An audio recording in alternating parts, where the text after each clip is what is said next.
berserker. I killed it, it's murder. Go crazy, berserker. I killed it, it's murder. Go crazy, berserker. I killed it, it's murder. Go crazy, berserker. I killed it, it's murder. Go crazy, berserker. I killed it, it's murder. Go crazy, berserker.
Crazy.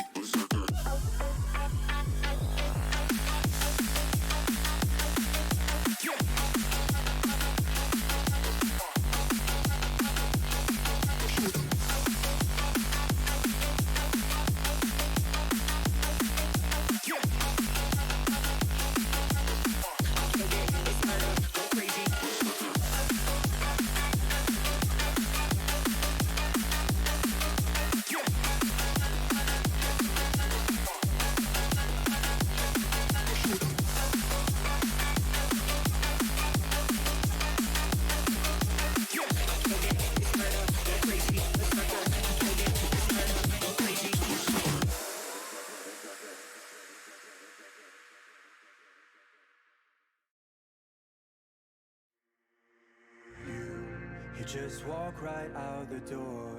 Don't wanna do this anymore. Now I'm lost without you.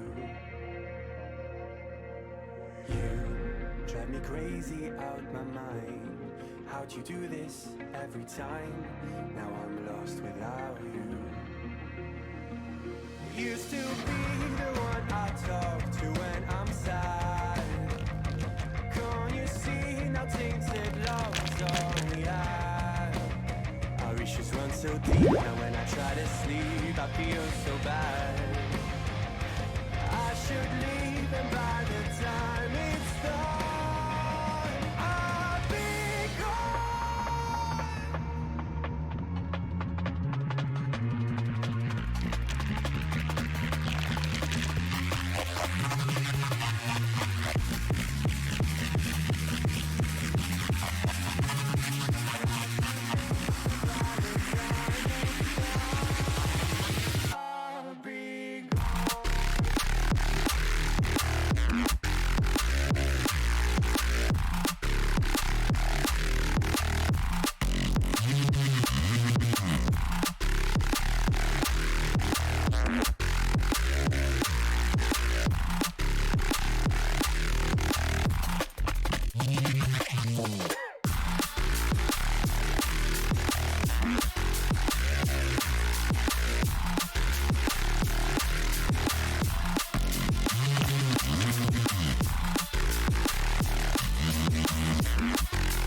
Can't you you see, now tainted love is all we had. Our issues run so deep, now when I try to sleep, I feel so bad. I should leave, and by the time it's done, I'll be gone.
Lock away your last. I don't need it. Throw away your love. It's unrequited. You don't deceive me.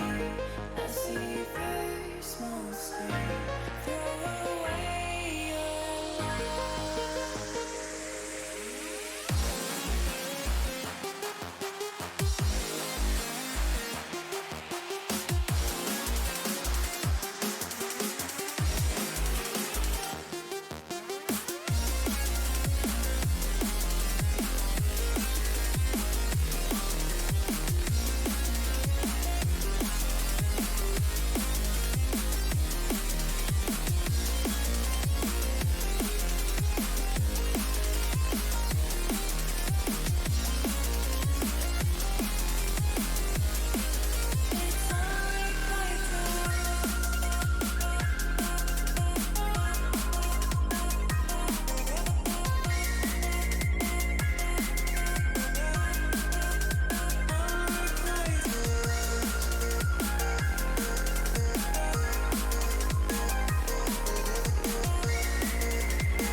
You can try all you want, but you can't change me. I am stronger than you could ever hope to be. You don't deceive me. I see first on the screen. Throw away your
The back and forth has got me so messed up. Don't ignore the signs. We've had enough of the whole damn thing that we got going. You hold the strings without me knowing. Why do I have to suffer through the thinking? Why do I have the feeling that we're sinking? I need to find a way.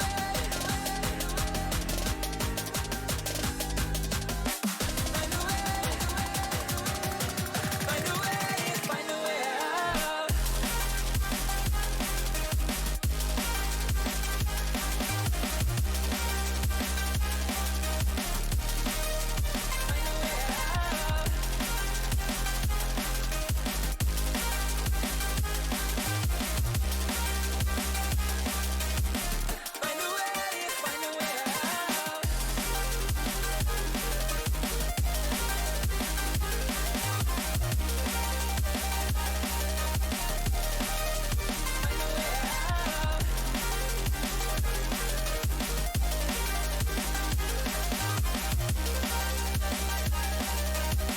Find a way. Find a way out. What's all this for? It's got me turned around, but I can't ignore the feelings that I found in this whole damn thing that we got going. You hold the strings without me knowing. Why do I have to suffer through the thinking? Why do I have the feeling that we're sinking? I need to find a way.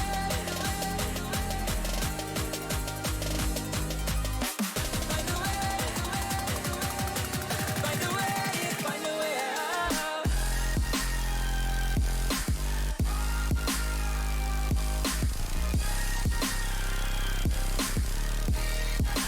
Find a way out. Find a way out.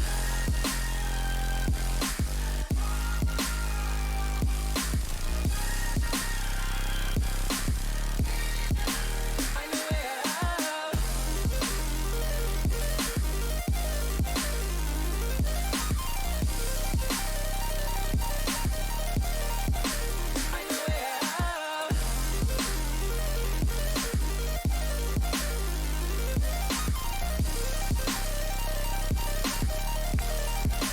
Find a way out.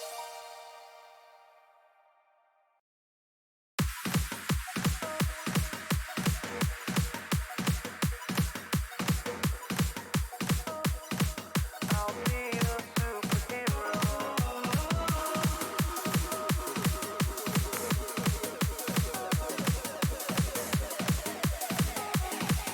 I'll be your superhero.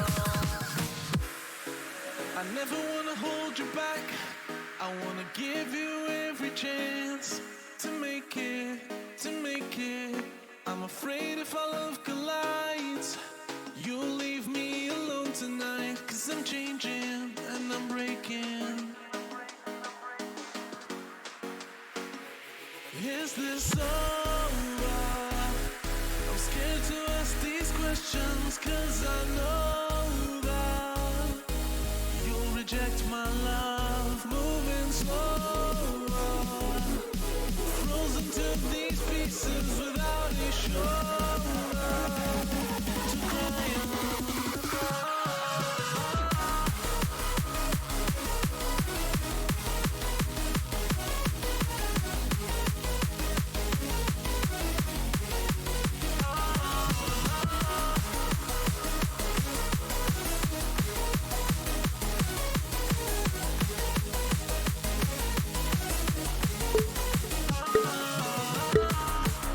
And I will only climb the mountain without you.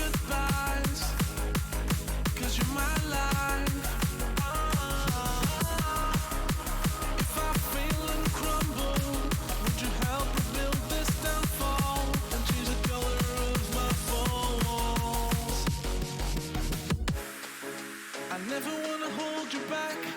I wanna give you every chance, and I'll stand against all enemies, your enemies.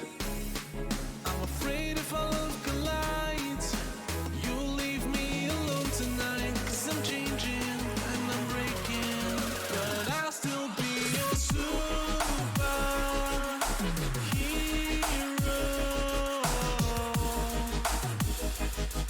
I'll be your superhero.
Please forgive me.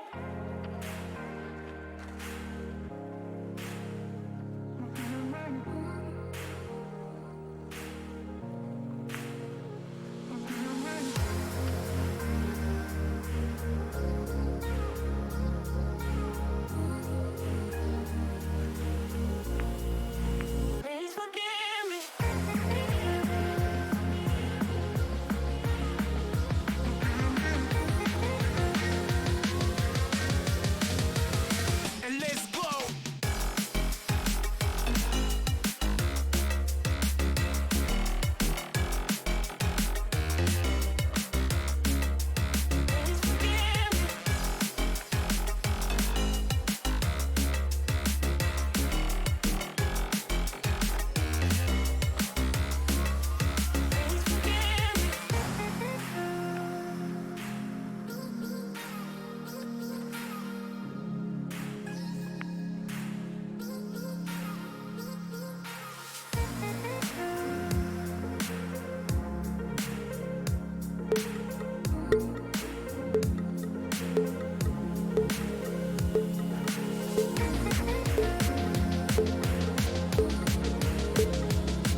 remember the feel of the air touch my skin. Am I real? 'Cause I felt something leave from within. I feel empty. Have I got nothing left to give? Am I living? 'Cause I only felt alive with him.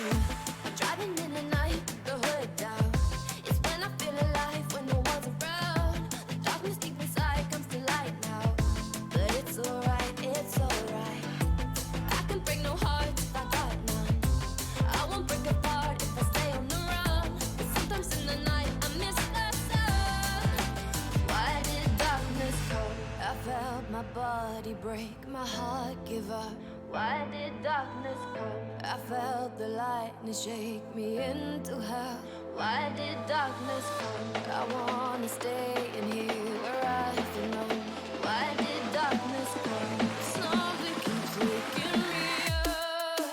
Why did darkness come?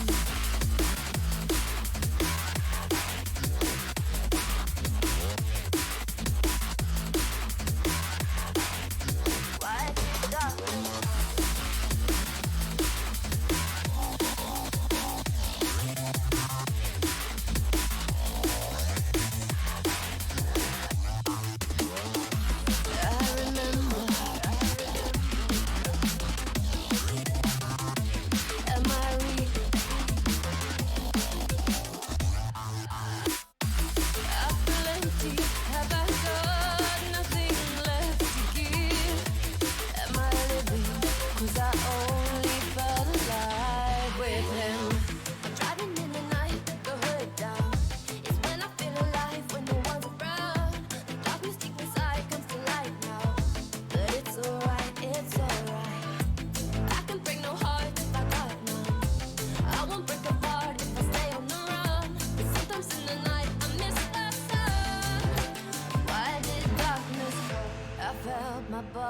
Break, my heart give up.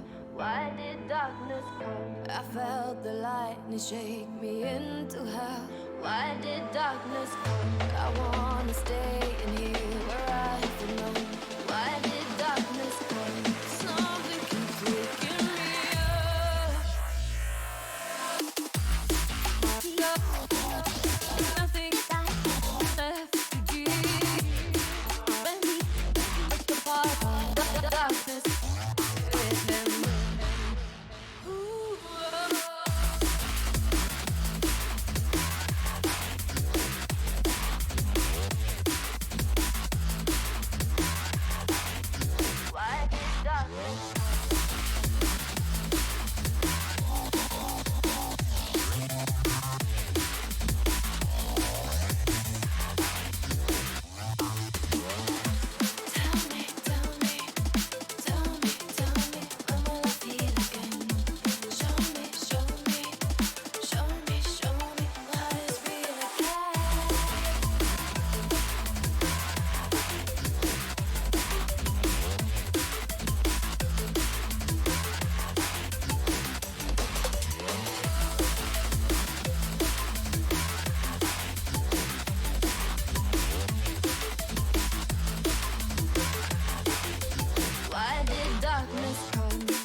flying so close to where we belong, and we're trying to go somewhere new.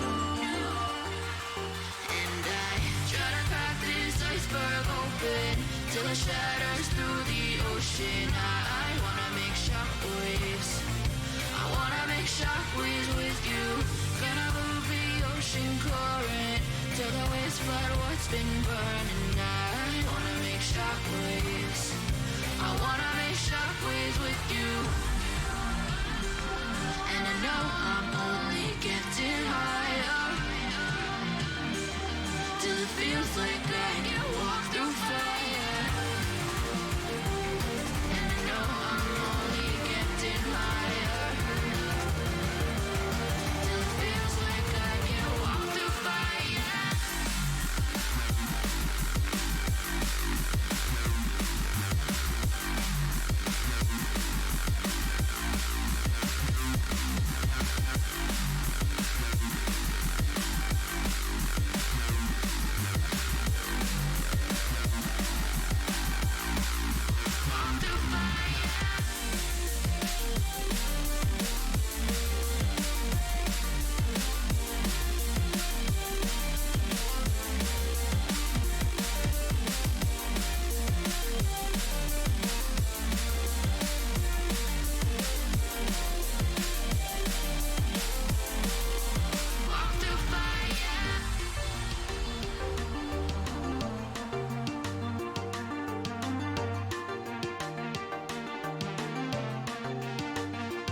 Trying to step back and see the view from above, 'cause I know that nothing lasts forever.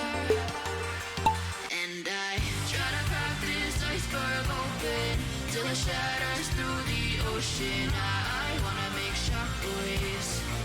I wanna make shockwaves with you. Gonna move the ocean current till the waves flood what's been burning. I wanna make shockwaves. I wanna make shockwaves with you. Shockwaves with you. Shockwaves with you. Shockwaves with you. Shockwaves with you.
These mortals have awakened the gods of old.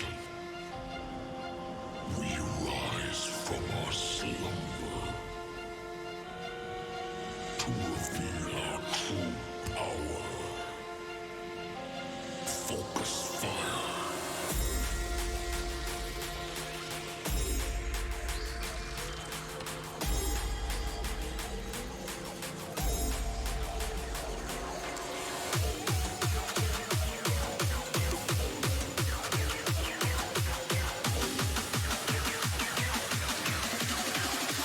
Now to strike.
past my reflection, thinking about what you mentioned.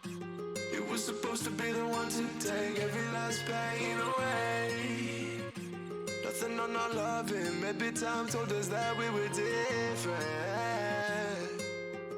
Did it break you down?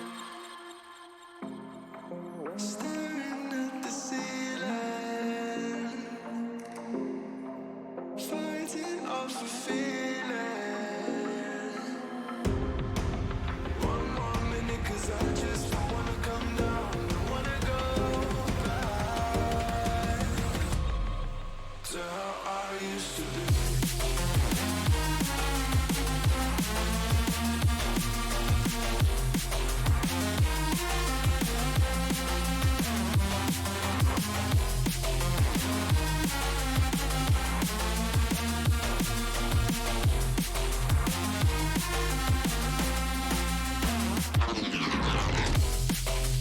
Staring at the ceiling, fighting off the feeling. One more minute, 'cause I just don't wanna come down. Don't wanna go back to how I used to be. Looking past my reflection, thinking about what you mentioned. Nothing on my life, maybe time to just that we were different. Didn't break you down. Staring at the ceiling, fighting off the feeling. One more minute, 'cause I just don't wanna come down. Don't wanna go back to how I used to be.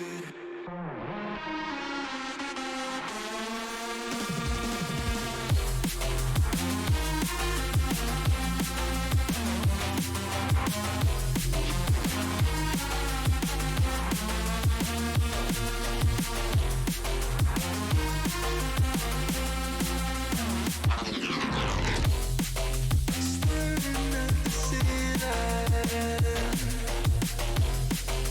fighting off the feeling. One more minute, 'cause I just don't wanna come down. Don't wanna go back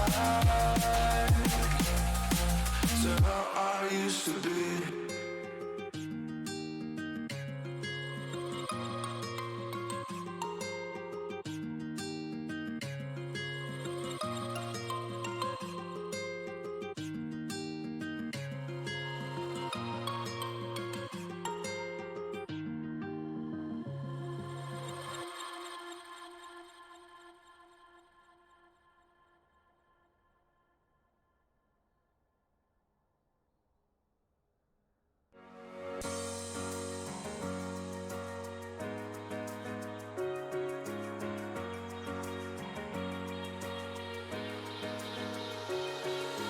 Cover it up, you like to play your own game. Cover it up, don't let them know what you're thinking. I bet you never tell them how it feels. I bet you never even try to be real. Cover it up, you like to play your own game. Cover it up, don't let them know what you're thinking. I bet you never tell them how it feels. I bet you never even try to be real. I bet you never even try to be real. I bet you never even try to be real. I bet you never even try to be real. I bet you never even try to be real. I bet you never even try to be real. I bet you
I'm letting your light shine.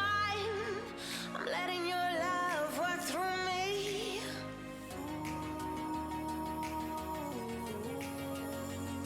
In every moment, breathe in this moment. You came, you made me see the weight I put on me was too much, too tough to heal. I needed time, I needed to be still, to know.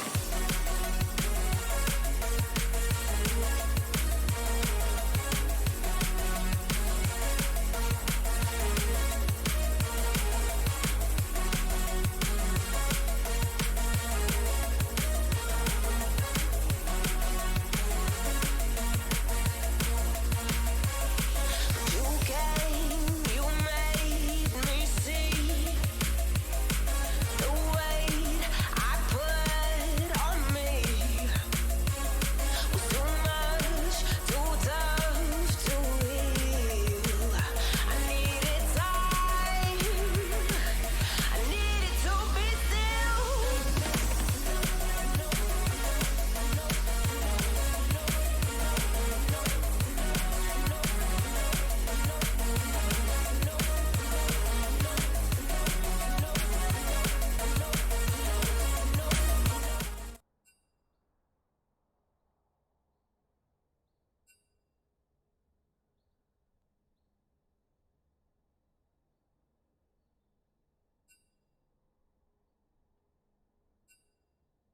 And death. And the acronym for that is Smarasrista D&D.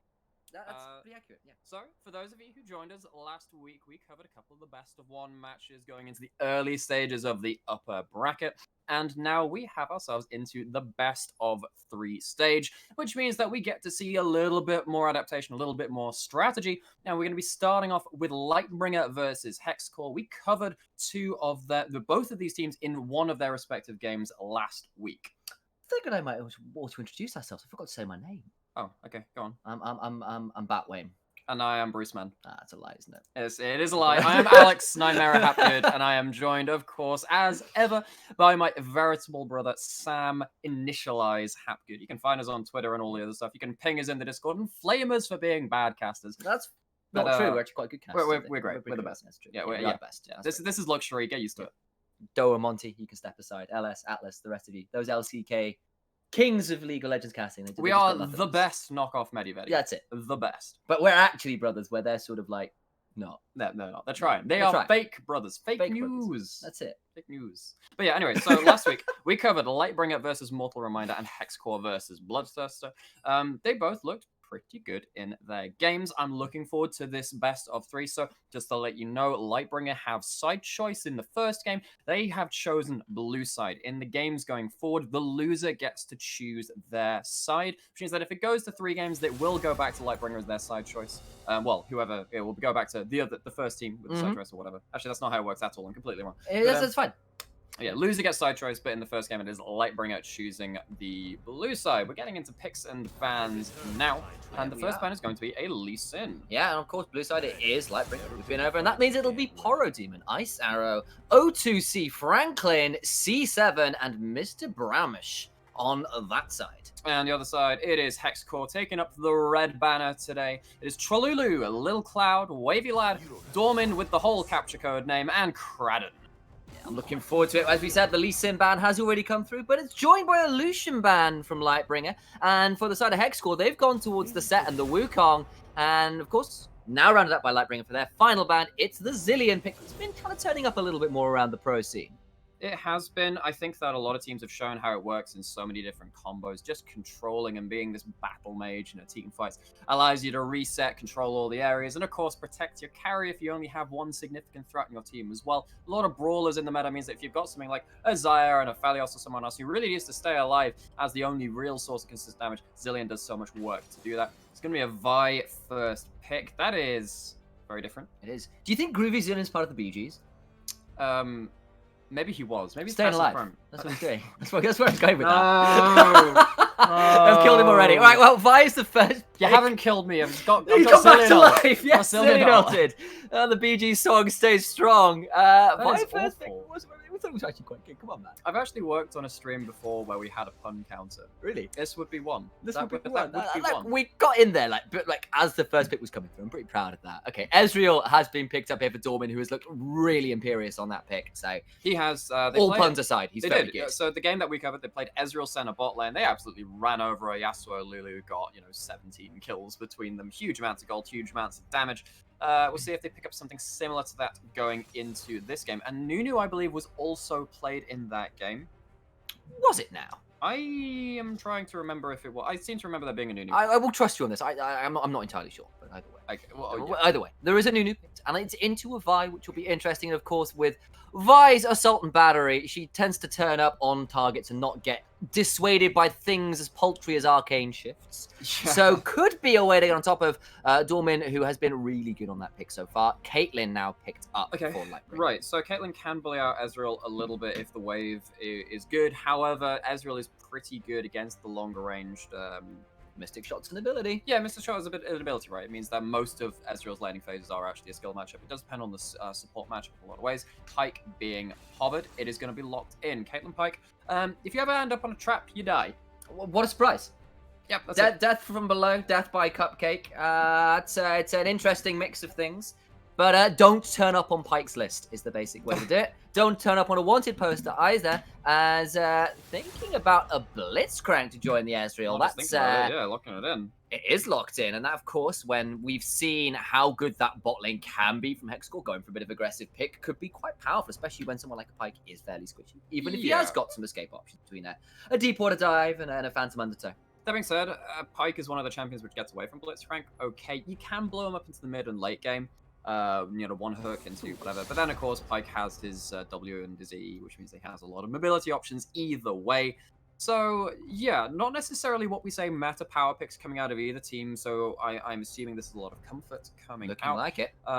It is the Lysandra ban, first one of the second round. That is, again, really good with the Pike. Allows you just snap one target out of existence, much like Thanos. And Yeah, when a Vi joins in with that as well, it's a lot Exactly, of point yeah, and click, it is. blow up someone. Nidalee taken away here. Obviously thinking that perhaps that Nunu isn't what we think it is. Nunu mid. Or there is somebody who plays Nidalee in the solo lane, which is always a possibility, though so much less common since her rework all those seasons ago. Echo, final ban here for Hexcore. It is Echo seen kind of put around the place a bit because he can be in jungle, he can be in mid lane, he can be pretty much anywhere. I actually saw a Vi top lane the other day. Really no. Yeah, Vi top lane with Conqueror. I actually don't think it's that bad. So there is the outside chance that Vi could be played Wow. somewhere else besides the jungle. You But heard it here. Go ruin solo queue near you. well, there was one. Go match up against no, Nymera here. No. Yeah, that's it. I'm good. Play it Fine. on his team. No. As an AD carry No, replacement. I'm good. I'm really fine. Thank you. Well, He's anyway. not. He's not fine until he sees the Vi. Is that a broad statement about life? Am I okay? Is this a therapy session now? There's some. I know My Chemical Romance are back together, but I'm not going to start singing. I'm not okay at you. So Shut we'll up. wait for No. that one. Wait, drop that line of Riven conversation. and Renekton being hovered. The Riven is locked in, which is one of those 1v5. I will outplay and throw some big montage bass drop wubba dub dub songs up on the YouTubes coming Oh, soon to you we as have an Ari is Ari. picked. And Yay! Sorry, be what? advised, those of you who've not seen my brother cast at all, he does love his Ari. He's an Ari bit of a one trick, knows what he's doing. Of course, we've got a bit of a heads up here. The Trollulu has in fact got a one trick pony solo lane Nidalee account hidden out there, which has been scouted out by Lightbringer. So that's the reason that was banned Ooh, away. Secret strats. His secret strats indeed. Ari though, tell me about it, and be advised you're being judged. Yeah, so I myself have 1,000,000 points on Ari. I'm a one-trick pony. I play it in Diamond, which is, it's not enough to be good, but it's enough to be respectable. I think that Victor can definitely bully that lane, because if you don't end up using your mana very efficiently, and your cooldowns very efficiently in the early lane, Ari can kind of lose that HP going towards the level 3-4 mark, where you do want to be trying to zoning Victor off a couple of CS, because you have kill threat from Charm and all this other stuff. Victor is quite strong right now, definitely scales up, which puts the emphasis on making early plays from the Ari in a lot of ways. However, on the other side of the map, Caitlyn is not too shabby at fighting either in terms of in the late game, and Vi helps you set up onto these people all of the time. What that also means, having the Vi means taking a cleanse from the victim might not necessarily be the best option because, of course, you can't cleanse the vial. Yeah, and I kind of wanted to say I'm a fan of Poro Demon going here towards the Poppy. I think that's actually pretty sensible into Riven because you can stop her jumping around with her Q and her E so much. Yeah, one thing which I would maybe criticize is that if you're going to ban out an Orianna when you're planning to pick Ari, Ari is one of Ari's better matchups. Yeah, I you need to can really jump. enunciate on that.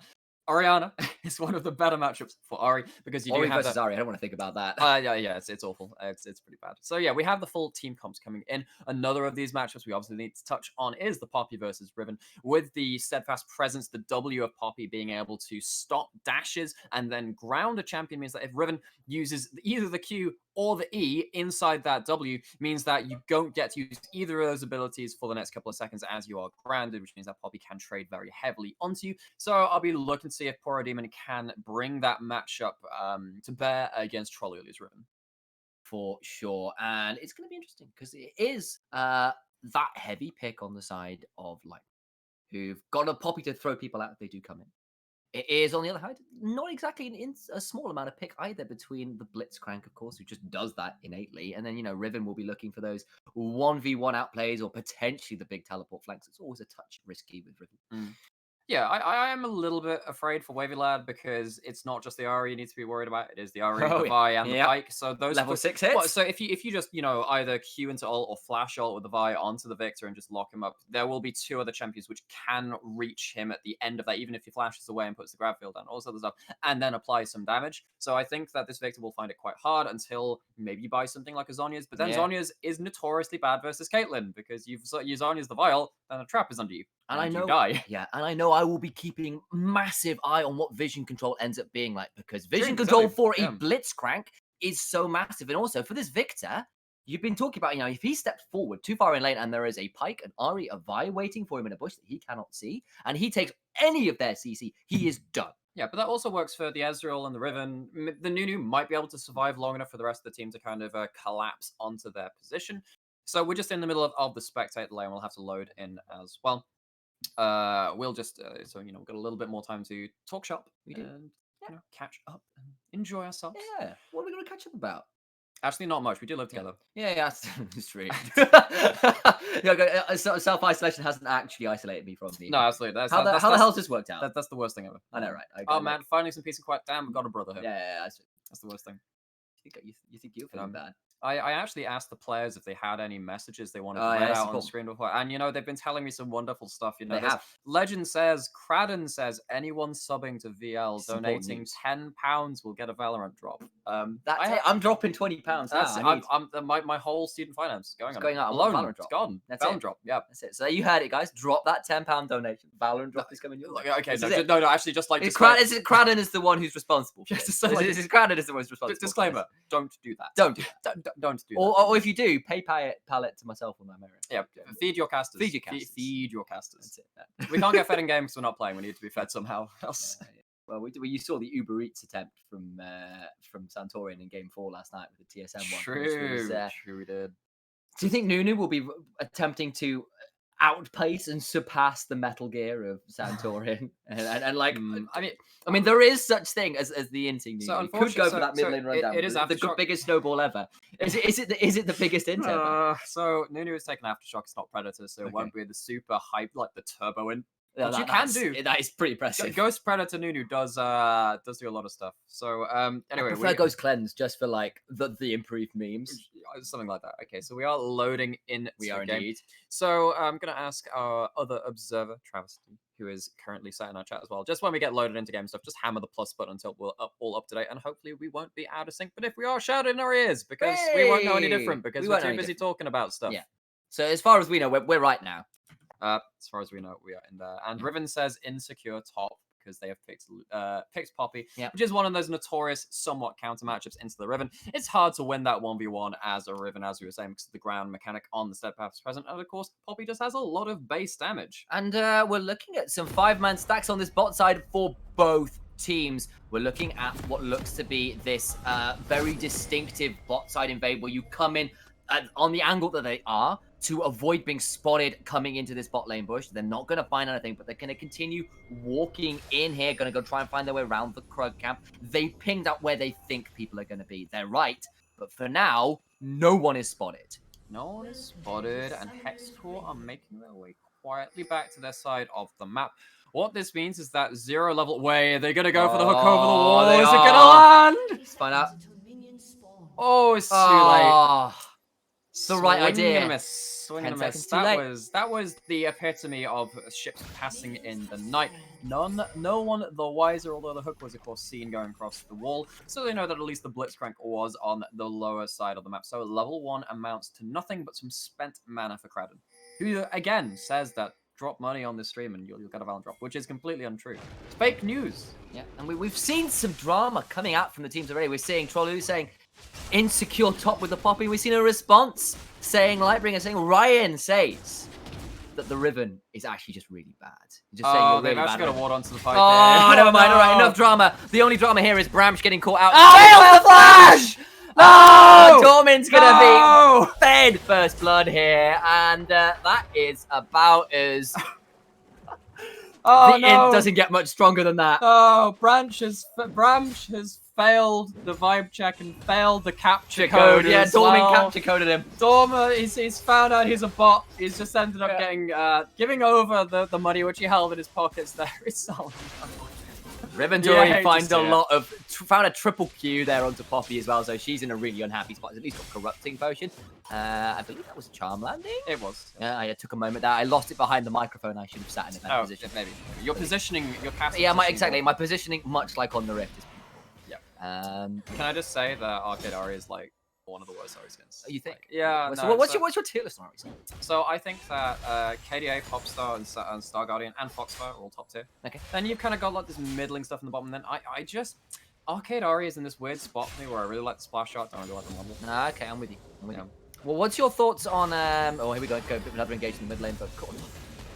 The steadfast presence One of is those an ability. But here nice comes a hit. gank. An Ice Arrow here is about to try and shut down Trollulu. The flash Q didn't actually land from Vi, and I think Riven actually is going to make it out. Flash Has is got the cool. E and flash burn by Ice Arrow for Trollulu's, but Riven potentially forced out a lane here. Imagine being so insecure at top that you have to ask for a 3-minute gank. Wow. Imagine that. Wow, would do who does a team dirty like that? Who actually casts ganks a team and calls them out like that? Who actually brave. ganks top at 3 minutes? It's almost like ganking top at 3 minutes they- happens all the time, and you should know this, Tralulu. If You should they know this. If they flash an FPX emote now, you're going to be so tilted, man. I can't begin. Yeah, that's it. I can't even. Can't even. I can't even. Wow, we're going for an American accent now. I don't know That's what to it. cast with an American. I'd like to accent think now. I'm the Karen of casters. Karen of I am the casters. Karen. I will ask for your You manager. did used to have blonde hair at one point. Oh, that was the time. That was a time. I was actually going to see another engage, and Poro Demon Hooray! Counterplay! isn't sent to hell quite yet and stays alive. Oh, this is just the best thing. But there's a big wave, and that level Q up's good. missing Level up's could be good. problematic. But yeah, the level up is good. And there's still a potion ticking, so I think for now, Poro Demon will stay alive and dissuade the 1v1 dive from Trolley. Another thing to note is that it's actually an electrocute Victor coming out of the mid lane. It's not a spellbook, it's not a phase rush. We sometimes see both of those. I think particularly when you're dealing with so much lockdown, maybe the phase rush, because just being so worried about the CC, maybe he's not feeling safe enough to go for that, even though it might help him survive the initial gauge if you did have something like a heal and the phase rush, but the electrocute helps you just turn around this huge burst down onto the first person diving onto you as the Victor. Absolutely true. What are you Googling though? I'm just checking out Riven abilities. I've not seen her in game in a little while. I don't remember what her W was called. Like key something over there. Key strike. Key strike. Thank you. I was like trying to No, remember. key I was burst. like, Key burst. Key burst. So Thank Broken you. Wings, Key Burst, Valor, I believe it is, and then Blade Reforged? It's not broken wings. It's a key. No, isn't that's it? key. So- Oh, it's good charm there. Blade Reforged. It sounds about right to me. So the thing about Ari in mid lane is that if you keep throwing out your skill shots, Blade of the XR. Yeah. that is a thing.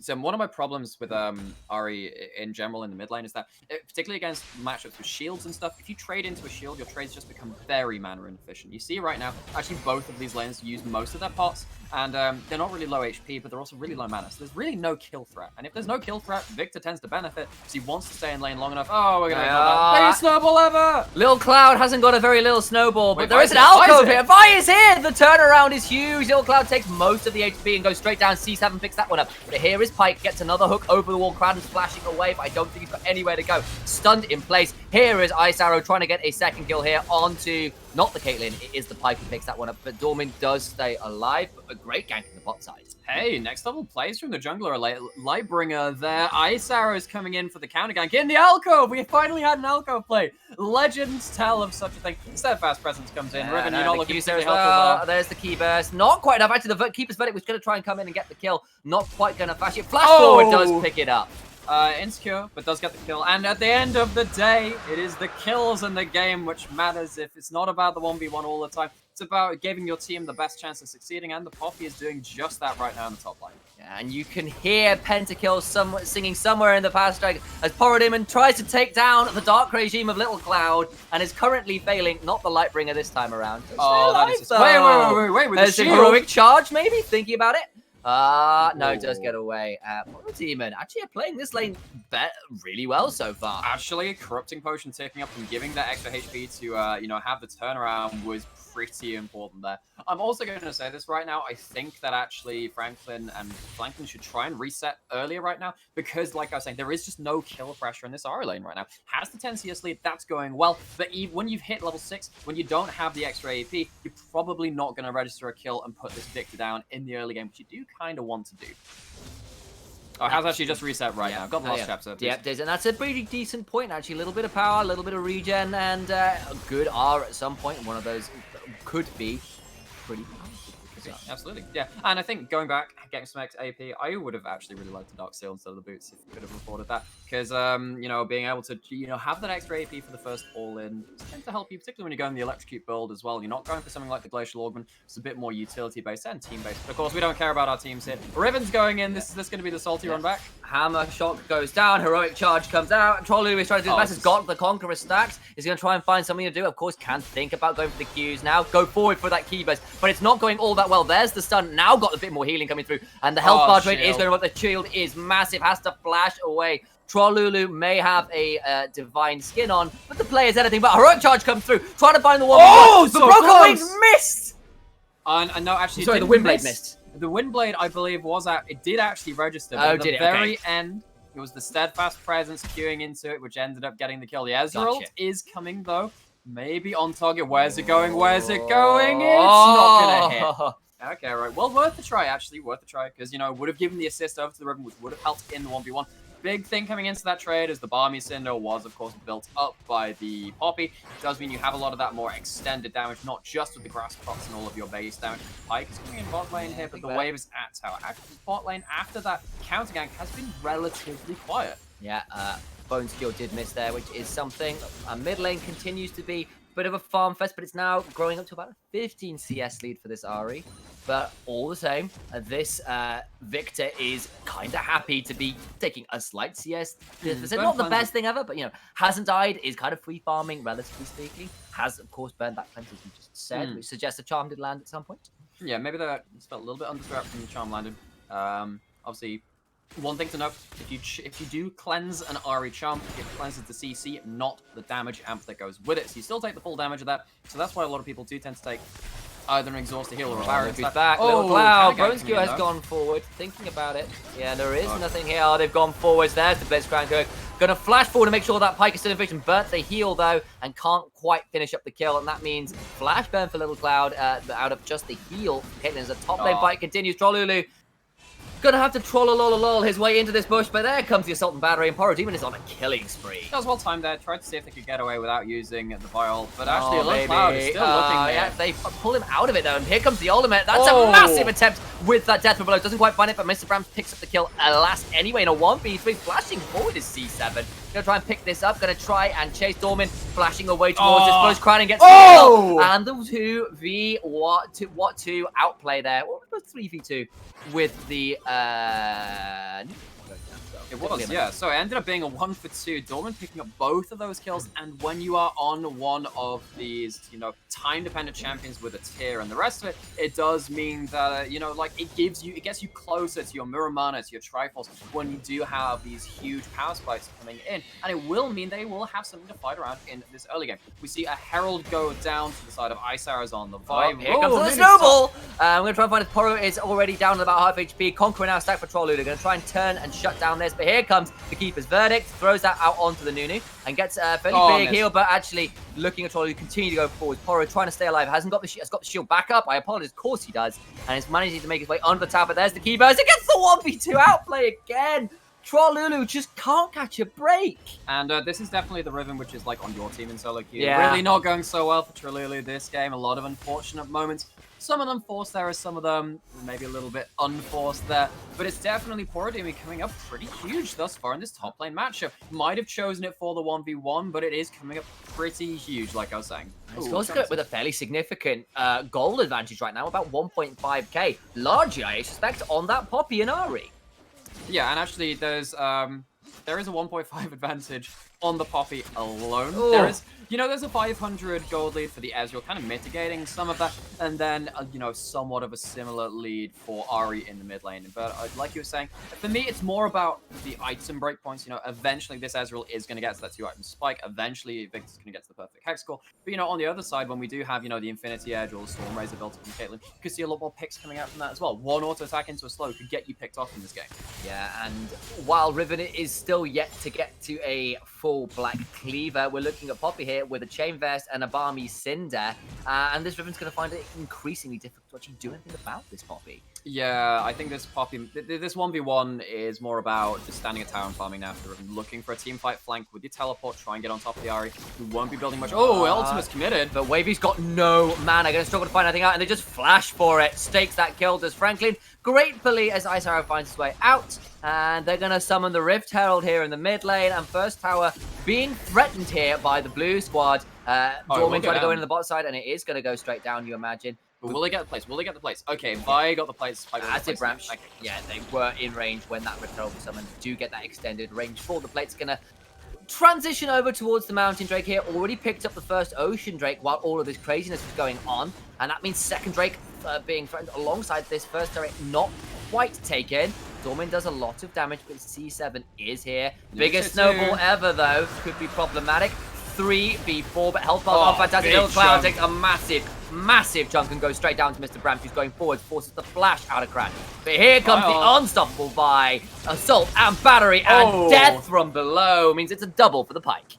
And that's another thing, right? You have the Caitlyn ult to follow through on these kills as well. It wasn't needed there. Pike has found another. There's no flash. It's not completely off cooldown. You're going to try and find another one here. Here comes the death from below on a killing spree. The gravity feels pretty good. Ice Arrows picks that one up, and it's now a 1v1 on the top side. I'm not sure Pike, once this with the items and what he's got left, is going to find his way out with the Ghost Water Dive. He will do, and now the game has exploded to a 5,000 gold lead for Lightbringer, actually going slightly above even that as another lot of plates goes down in the bot lane. There's a 3-level advantage, actually just gone down to a 2-level in the top lane as well. It is advantage to Lightbringer in game 1. Remember, they had the side choice. Maybe that would be a product of that preparation they did in terms of their draft phase, because they have got, 3 winning lanes. Well, okay, maybe not the bot lane, but that's gone even. The 2 solo lanes going very well, and Ice Arrow is playing around them very well on the Vi as well. Really are, and this Pike definitely been listening to enough pentakill. Breaking their spines is currently attempting to bring down the Dark Regime. Sure, but hopefully, as Riven says, what is broken can be reforged. Indeed. I have no idea how you forge a spine. Well, don't ask me. I am not a medical person. That's very true, but they have named themselves Victor, and they have named themselves Hexcore and got. Oh, that's true. They have got the Victor, exactly. So the thing is, but are they a perfect eponymously, they've got a chance. But are they a perfect Hexcore or Hexcore Mark 1? Where along the scale of that are you? Is that all you got to say? Yeah. Oh, that's the lyric. That's the lyric in the song called Hexcore. I get it. Yeah, I get it. See, that's nice. Yeah, good. I mean, I do listen to that album every so often. Yeah. It's gonna be very strange for someone who doesn't listen. I know. Well, the thing is where we're going with this right now. So, the pentacle references are strong right now. We'll try to. Am I going to transition from them? No, I'm not. I'm gonna keep them going. No, that's not a hook. Ooh, definitely not a hook there on definitely not Blitzcrank. Definitely.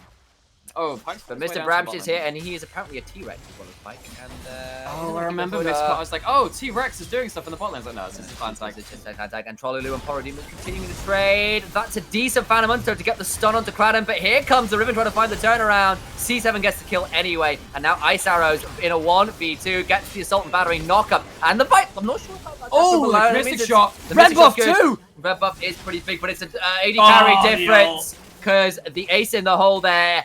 Sheriff comes down to sort out the cyber crimes of Dormin, clearly failing the bot test. That's the really sad thing, because we could have actually seen, you know, Pulsefire, Caitlyn versus Ezreal. They had some lore things going on where Caitlyn's going to run down Ezreal. Oh, really? Good stuff, Preston. This could be a 1v1 here. Yeah, it's going to be a 1v1. He has ult. He's got the ult. He's going to try and turn it around. There is the Conqueror stacked. Poro hasn't got a flash, but we've got heroic charge up. Sometimes going forwards for the Val. Gets the stun, but no, of course, the Buckler Shield is still there, so never mind.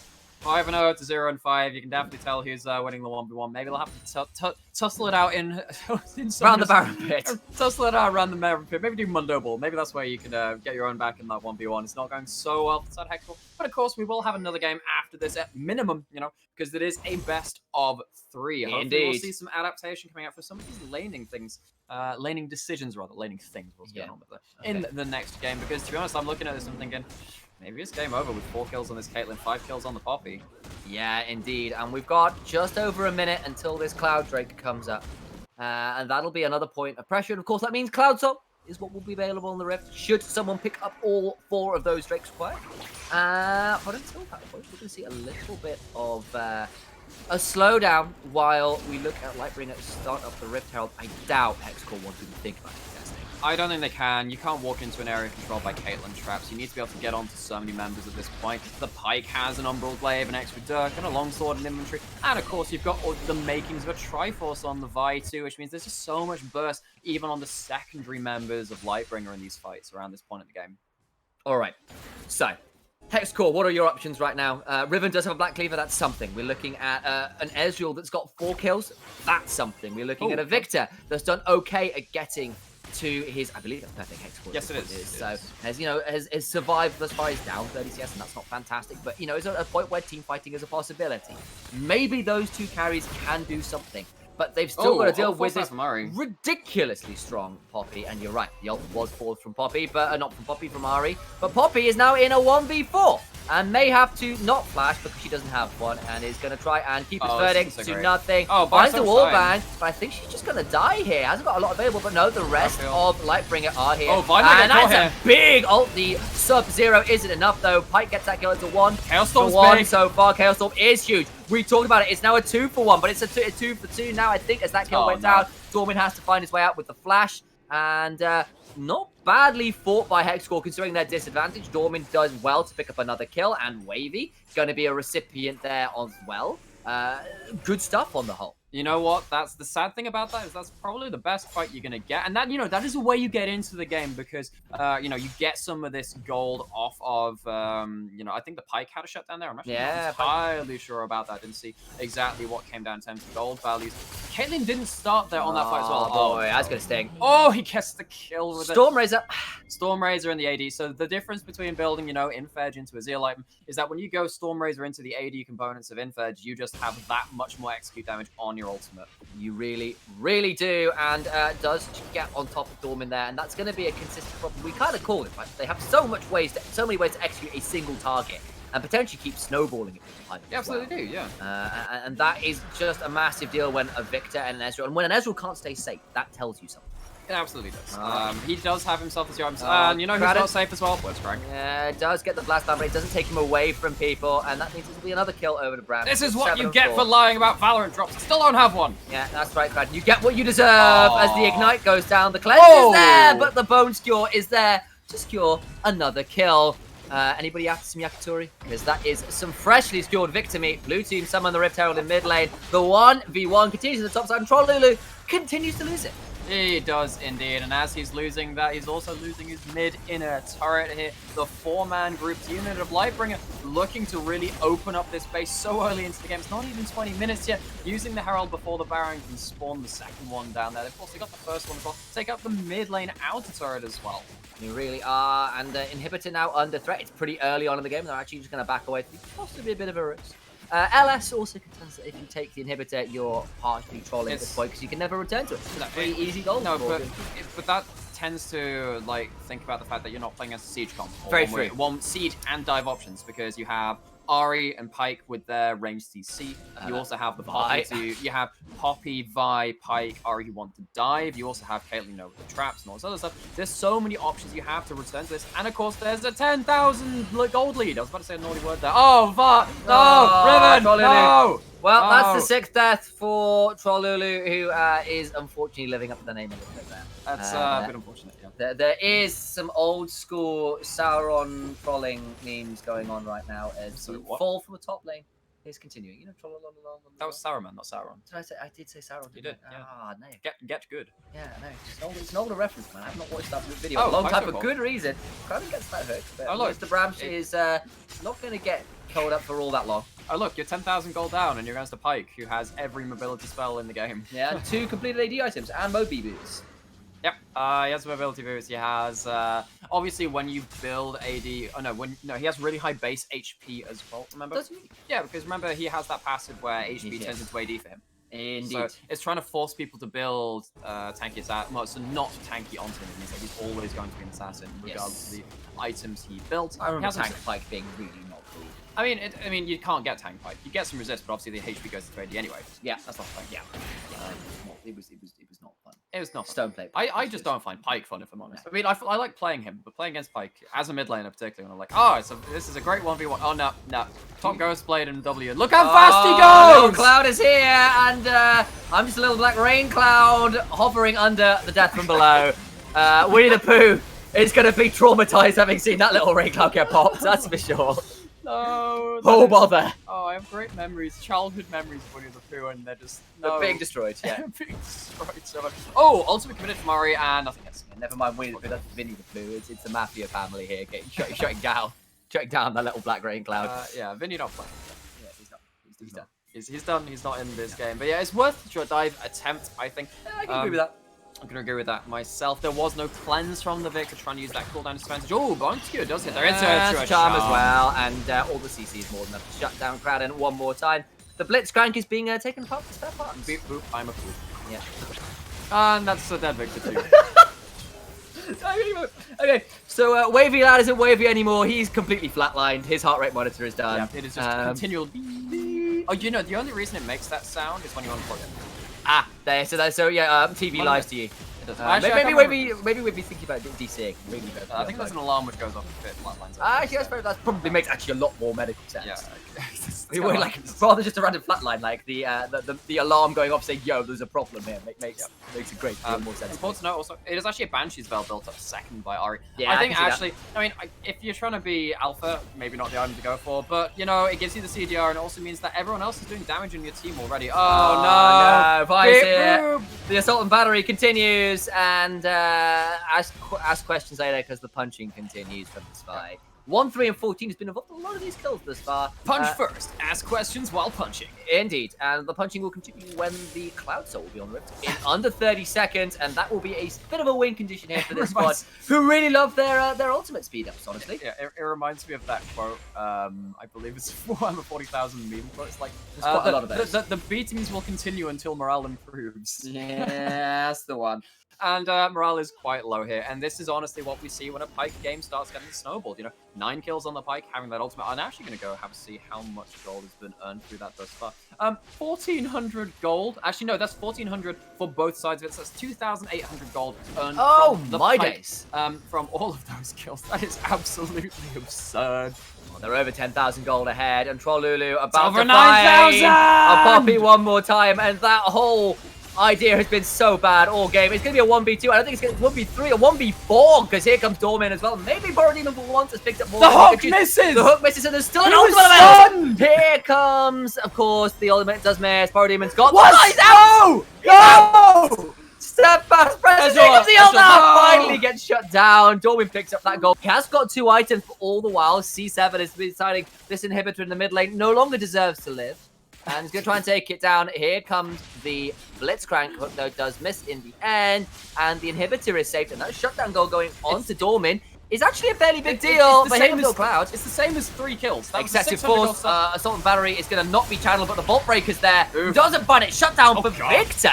And that death blow was atrocious from Pike. And that actually is now a very poor fight round. And Franklin's going to continue to trade. Has still got the Fantasy Veil active. Finally popped. doesn't get that follow-through kill, but the bone skill is good. Trolloloo flashing forward on top of Franklin, but the flash in response means that he is safe. But that's 3 kills picked up, and it's a 3 for 3, sure. Trolloloo has found himself in a 1v2. Maybe actually it's a bad idea, but the broken wings, third charge does get her over the wall. But actually, the Paradigm's back. He's teleported in. Trolloloo's in a 1v2. Katrina fight doesn't find the kill onto Bram. She's got the Phantom Undertow as well, and that's so sad. And that's what it means to be so anemic on this Riven. All these kills, which should be surefire, don't work out. Heroic charge. There's nothing heroic about that death. Trolloloo gonna be kicking himself being sad about that one not going through. But hear me out. Mission successful. KDA is no longer 0. KDA is no longer 0. There you go. Game's over. Game is over. The greatest snowball ever doesn't get anything. And 7 and 3 for Dormin. He's got a third item. He maybe can do something in this game. Lichbane Hexcore for Victor. Like, these guys are strong if they can get onto these squishy members. Pike is never going to be tanky. If he ever gets in a bad position, goes too far, too deep, pulls off a Moria, he will die. Dive too greedily and too deep, maybe, perhaps.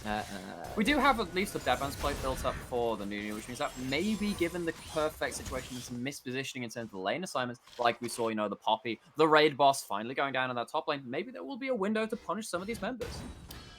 Indeed, but until that point, the fellow armsman from Lightbringer will continue to trade and do And Poor Demon on the Poppy does have a red buff and a Bomb Cinder, so the continued bird damage is actually pretty huge. Big. And with full mail, and he's going towards a stone plate now as well. Like, this Poppy is very tanky. So maybe they're trying to beat Hexcore with Thornmail, who Hexcore beat themselves. Team Thornmail. Eventually, that's a very fast Pike. I am the fast! The silence was there for Kraden, but that was a decent hook to prevent Poro Demon's heroic charge there. Does actually knock him outside of the Orbis Deception there from Ari. They get the kill anyway. Assault and Battery comes through. It's a double kill for Vi, and the fight continues. It's a good bone skill, but here comes the Sub-Zero. Sorry, coming through from the Nunu. Doesn't find a kill, but that is a good auto pickup. It's a double kill now actually for Dormin, who might actually find a triple, but that's a nice ace in the hole. Valor keeps the Riven Party alive, and actually that's another 3 for 2. Not quite in favor of Hexcore, but Dormin's alive, and there's some low health bar here. There is still mana on Dormin as well, can potentially find some kills. But C7's got some big slows, and it's going to force Dormin away with most of his health bar gone. Remember that this Ezreal is effectively a 12 and 3 Ezreal because of that massive shutdown he had, or rather like an 11 and 3 because he had 2 kills worth in bounty on top of the kills he's already had. I can't remember if he has anything more than that. Has himself 3 items, which does mean he does put out some pretty huge damage if he's allowed to stack up that Conqueror. Got another slew of gold in that fight. Does mean that the gold lead is only 12,000. It is. But, but it does say something that they're managing to come out with somewhat even fights in this hugely uneven game. Right, and that was what I wanted to bring up. That yes, they have their top side of the map is in a difficult state. 0-7-3 Riven with 2 items at this point in the game, and a Nunu that's 0 and 8 is not what you want to see. But Victor's got items. Ezreal certainly has items, and maybe they can turn around and like the fact they have had a couple fights go this way. Then the later this game's go, and one of these fights goes in their favor, maybe can turn around. This game's been so chaotic. We just haven't talked about Cloud Soul. It's gone over. Cloud Soul's the thing. 20% extra CDR for the ultimates, just because of those 2 base dragons they got onto the side of Lightbringer. Pretty important. Helps for the Vial, the Ariel. Well, I mean, all of the close down the distance gap closers. That's what we normally say. That's the one. Fumbling words. What are you trying to say? It's like closing the gap ults. Yes, and it just helps in team fight more frequently. It means that there really isn't too much respite available to the team of Hexcore here.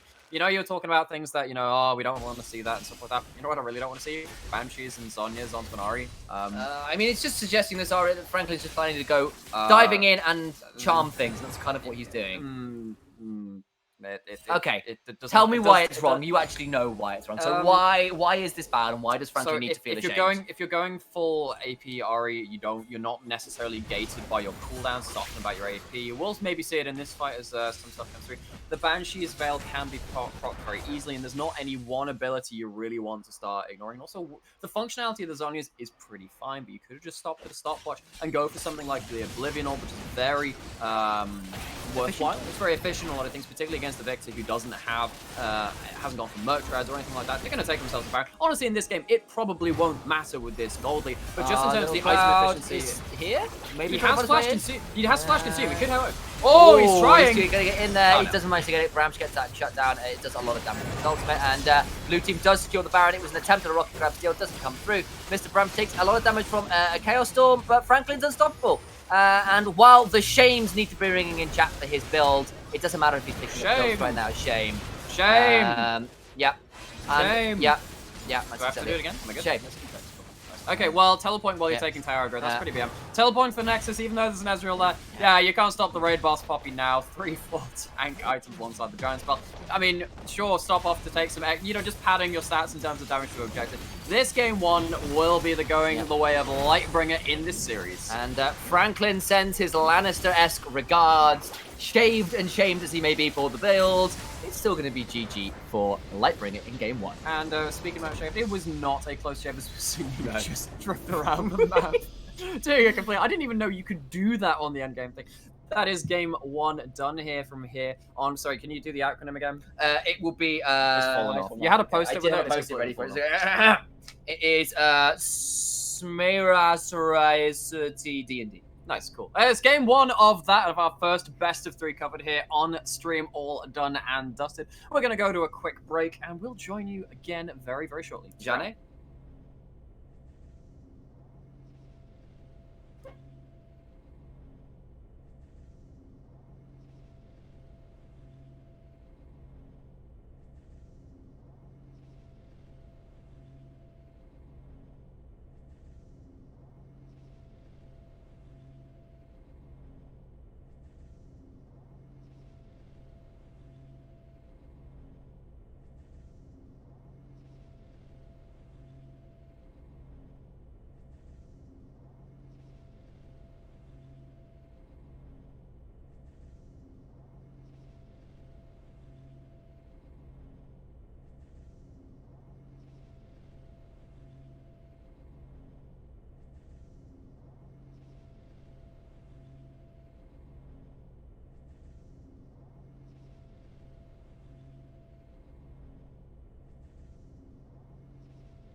Can we ride in this moment? Can we ride?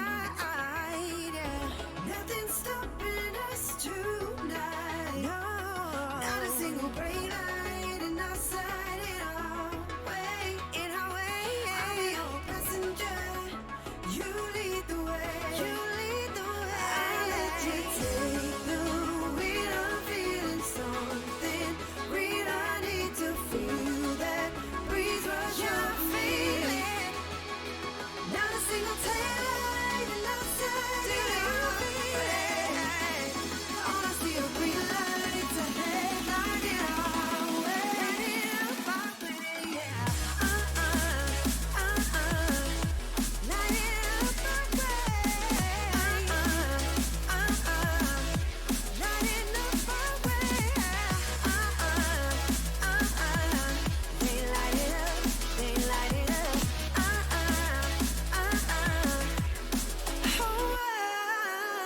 Can we drive right into this feeling? Can we drive? 'Cause this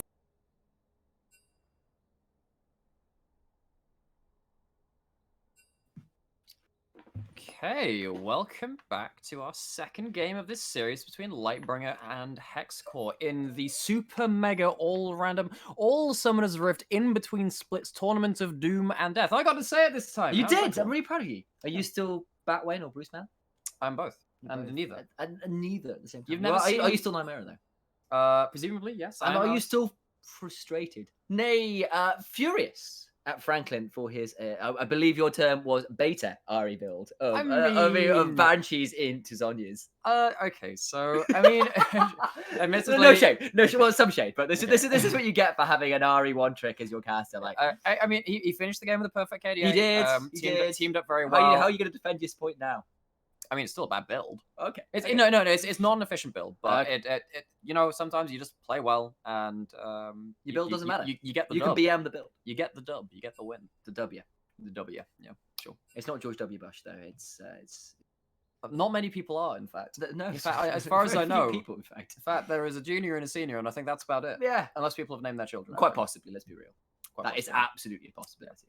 But How did absolutely. we end in here? But we don't have a president here in the lobby, but we do have a Franklin. We do have a Franklin. Maybe he's Benjamin Franklin. Maybe he's come back. Yeah. Yeah, that's it. It's worth the $1.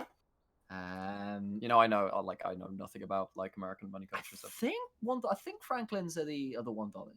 You know what? I'm gonna immediately bail on this trap. So someone correct us somewhere out there. That's what we get for not being American in casting. But you know what we do understand is League of Legends. At We least I do. Well, He yeah, doesn't. I like to think I do. Yeah, But game- I'm also not someone who calls out a man who goes 5-0-14. I mean, sure. 1v1 the man.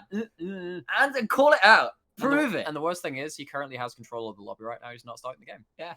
It's As I say that, he it's a doesn't, caster yeah. strike. He wants you off. He wants you down. As we're actually back into lobby. Wait, Jokes aside, we are back in. It is still. we have we changed switched sides. I We have changed apologize. sides. I was about to say it was the same, and then I looked at the names and realized it wasn't. So that means Hexcore will be on the blue side this time around, and Lightbringer will be on the red. They will be. Maybe that changes the way that these pick and ban goes. Maybe there's a particular First pick, Poppy. First pick. I mean, it's something. To do. Insecure top. Trollulu was calling that out in game. Didn't work out all that well. Jax is the first ban this time. Okay, yeah, sure. Well, maybe trying to secure a better 1v1 for Trillili this time, one that he's a little bit more confident in. Because, of course, you know, I mean, as much as he meme aside, Riven into Poppy is just a hellish experience. So many different tools to outplay that different matchup. And a couple of those 1v1s were still very close. So Trillili did pretty admirably, even when he was very far down in that game. So we're going through a couple of these bans. Lee Sin was banned from Lightbringer in the first game, as was Lucian. Yeah, and of course, taking that Jax away means, you know, you imagine what happens if Parademon actually had a real weapon. You know, that man on the top side did dirty things to Trollulu that last game. Pike taken away as well. Yeah, Mr. Bramsh definitely helped with that snowball goal. We went over that before. Lucian, again, one of those picks that, you know, Dormant in particular, when we've seen him pop off, can pop off really damn hard. Even that last game, like, he was putting out the most damage in the game by a long Yeah, shot. he had 26,000 damage. The next closest was Caitlyn, piloted by C7 and that was 21,000. You know, so that's 5,000 difference. Yeah, and that's in a game when your And when team you're is losing, yeah. behind 14,000 odd gold. That's really impressive work. And of course, Ezreal can put out good damage numbers. He really can. He's got that poke opportunity. But when you are that far behind against that level of extended range pick, that's quite tricky to do. So real credit to Dormin there, who did put on a pretty decent performance. And maybe this time around, it'll give Hexcore a chance to pick up the W. But this time, Set first pick here for Trollulu. Jarvan has been the response. And we've seen Set first pick around the globe for this competitive season as a whole. Yeah, because he's really strong in top lane. He's now a flex pick between top lane and support. Can actually be played in jungle as well. We saw Xerxes from Origin playing that pick a little bit. And of course, occasionally in the right matchup, be put into mid lane. So it's just a hyper flexible, very strong team fighter with a good laning phase. So all of those things tick a lot of boxes. Yeah, so Ice Arrow is going to be on the Jarvan rather than the Vi this the Nunu this time. I apologize. And Ice Arrows, of course, and of course Cisa. One of these days I'll get the name right. Is on the Caitlyn one more time. Did look very good on that. Dormin though is running towards the hyper carry of Jinx. None of the mobility of Ezreal, but all of that AoE team fight. And people get excited. Be Sheriff versus Fugitive this time around. It will be, and it's the Nami locked in alongside it, so it'll be a Jinx Nami bot lane, which means if you do end up putting that Nami E, I can't remember the name of it, Tidecaller Blessing. Ebb and Flow. No, that's the W. Is that the W? I believe that the E is the Tidecaller Blessing. Oh, okay. There's the Aqua Prison. Aqua Prison, yeah, I know that and one. And then the Tidal Wave thing. Tidal Wave, yeah. So yeah, but if you get the E, the little bubble things which go around and get the slow on the auto attack, you can end up kind of running you down with the rockets and then coming into the minigun and being able to secure a lot of those different kills. Don't necessarily need the Storm Razor in that lane for the initial slow on the auto. Blitz locked in once again though. But not for Mr. Bramsh's time, rather than over for Crowded. And that's going to be a big deal in that, of course, last time the Pike was pretty instrumental in the win. Found a lot of good picks. And this time, Bramshire is on another pick champion with similar potential for pulling people out, though less of the execute threat. And also this time, Poro will still have the counter pick in the top lane, but it's not something as easy to counter as something like the Riven, right? Victor was another round 2 pick for the side of Hexcore, of course, this time taking up on the blue side. So we are seeing some adaptation from both teams already. Of course, the first bans from Lightbringer were the same as they were last game when they were on the blue side, so changing sides, not changing their bans. We see the Ari ban coming through this time as well. Maybe just trying to remove Franklin off one of his more confident picks. Indeed, and you were right. It is indeed the Tidecaller's Blessing. Hey, exactly I'm just too good, man. I'm just too good. Yeah, I want to go check that one out because I couldn't quite remember myself. Ari taken off the board. Don't want to give Franklin that. Maybe just not a chance to embarrass himself. Oh, shut up. Okay. We'll stop memeing on that. Actually, it was a very good. It was a very well played game. The Nidalee one trick, Trululu banned away from that particular champion, and we'll see what the last ban is here. We're sorry, Frank. We're kind of sorry, Frank. We actually did play the game quite well. We just questioned the build. It's like, oh yeah, you had like a great game apart from this one thing which I mentioned. Yeah, and that's the one thing you remember. Of course it is. That's how I work. I'm here to like make you feel awkward. Check your PayPal after. Check your PayPal after. All right, Yuumi being considered here to go alongside the Caitlyn. Yuumi Jarvan is a lot of CC, but they're thinking, why would you do that when you've got a Blitzcrank already? So I have no idea why I'm talking about I that. would really like a Rumble if they pick that though. I think you've got the Orianna as well, and it is locked in. All right. So this was banned away in the last game's round 2 ban. It's very good with a Jarvan. But that was a ban from Lightbringer actually, so they're choosing to pick it up themselves. It gives them a little bit more of that. It gives them the Jarvan Ori combo. It does. That Cataclysm into Shockwave combo means that team fight presence is very large from the side of Lightbringer already. And Wavy Lads is looking like he's thinking about picking up the consummate form of all evil, Veigar. What do you mean? He is evil. I some consummate. He is. He's gone towards Vladimir though. Too much evil for him. Has gone towards a Blood Mage instead. Hemoplague is more AoE team fight, and of course, when you pair that up with a Jinx, that can be quite a lot of damage. Oh, it's huge. Yeah. Thinking here. There's a lot of dive already. About a Yorick to put the set jungle would be a bit unusual. I mean, set jungle is played by It's Xerxes. yeah, we've seen it before. It is flexible. Yeah. It's also not bad into the Jarvan as well, because if Jarvan tries to EQ it, you can buffer your Showstopper or, cancel the EQ with the Facebreaker as well. There are ways to interrupt that.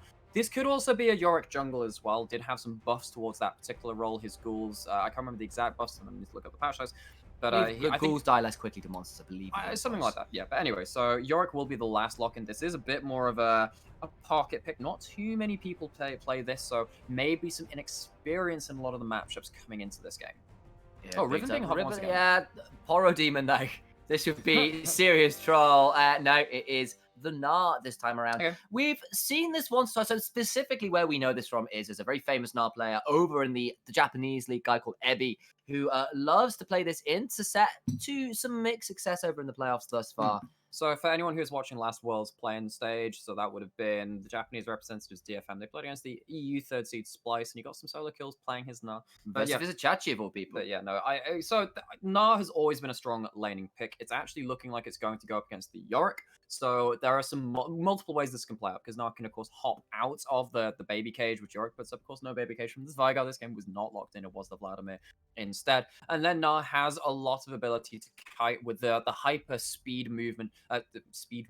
Movement speed increase when you proc that 3-hit passive. So once again, we are going to be loading into game and have a bit of a spectator delay. Remember, it is Lightbringer who are 1-0 in this series. We will be covering a best of 3 after this as well, once the results are in. And we're now going into the spectator delay. How are you feeling about these drafts? How am I feeling? The thing is, we look over at, of course, Lightbringer on the red side this time around, and they have got a pretty heavy team fight wombo with the Ori, Jarvan, and the Caitlyn to throw some DPS and a bit of pick with that Blitzcrank. And then, Gnar is that kind of, how do we put it, like situational engage. When you can find the right Gnar bar charge, you can get it. And I kind of like the fact that it's not the only form of engage, right? That we've seen that before, when Gnar is your only form of engage. It can kind of be quite easily kited. Just a correction to what I just said. I said, oh, there'll be another best of 3. No, we're covering a best of 1 between Bloodthirster and Frozen Heart after this. I believe that was a best of 3 as well. I was wrong. Hooray for us knowing what's happening. Indeed. And stuff. Yeah, we love that. We're well informed. We're well researched. Right. John Joe's like holding his head in despair at the cast as he has. I tell you now, we are the most professional people ever. But British Blaze is like, dude, come on, man, you should know better than this. Cool. Apologies, man. We should know. But one thing which I very much like out of this is that after losing a game so decisively, there is clear adaptation to a lot of the things which cause the game to go wrong. It doesn't mean it's going to work out, of course. Sometimes you just get outplayed. Sometimes you just don't get the right idea. But I like the fact that it's not doing the salty run back, because that comp would have just not worked, I don't think, again.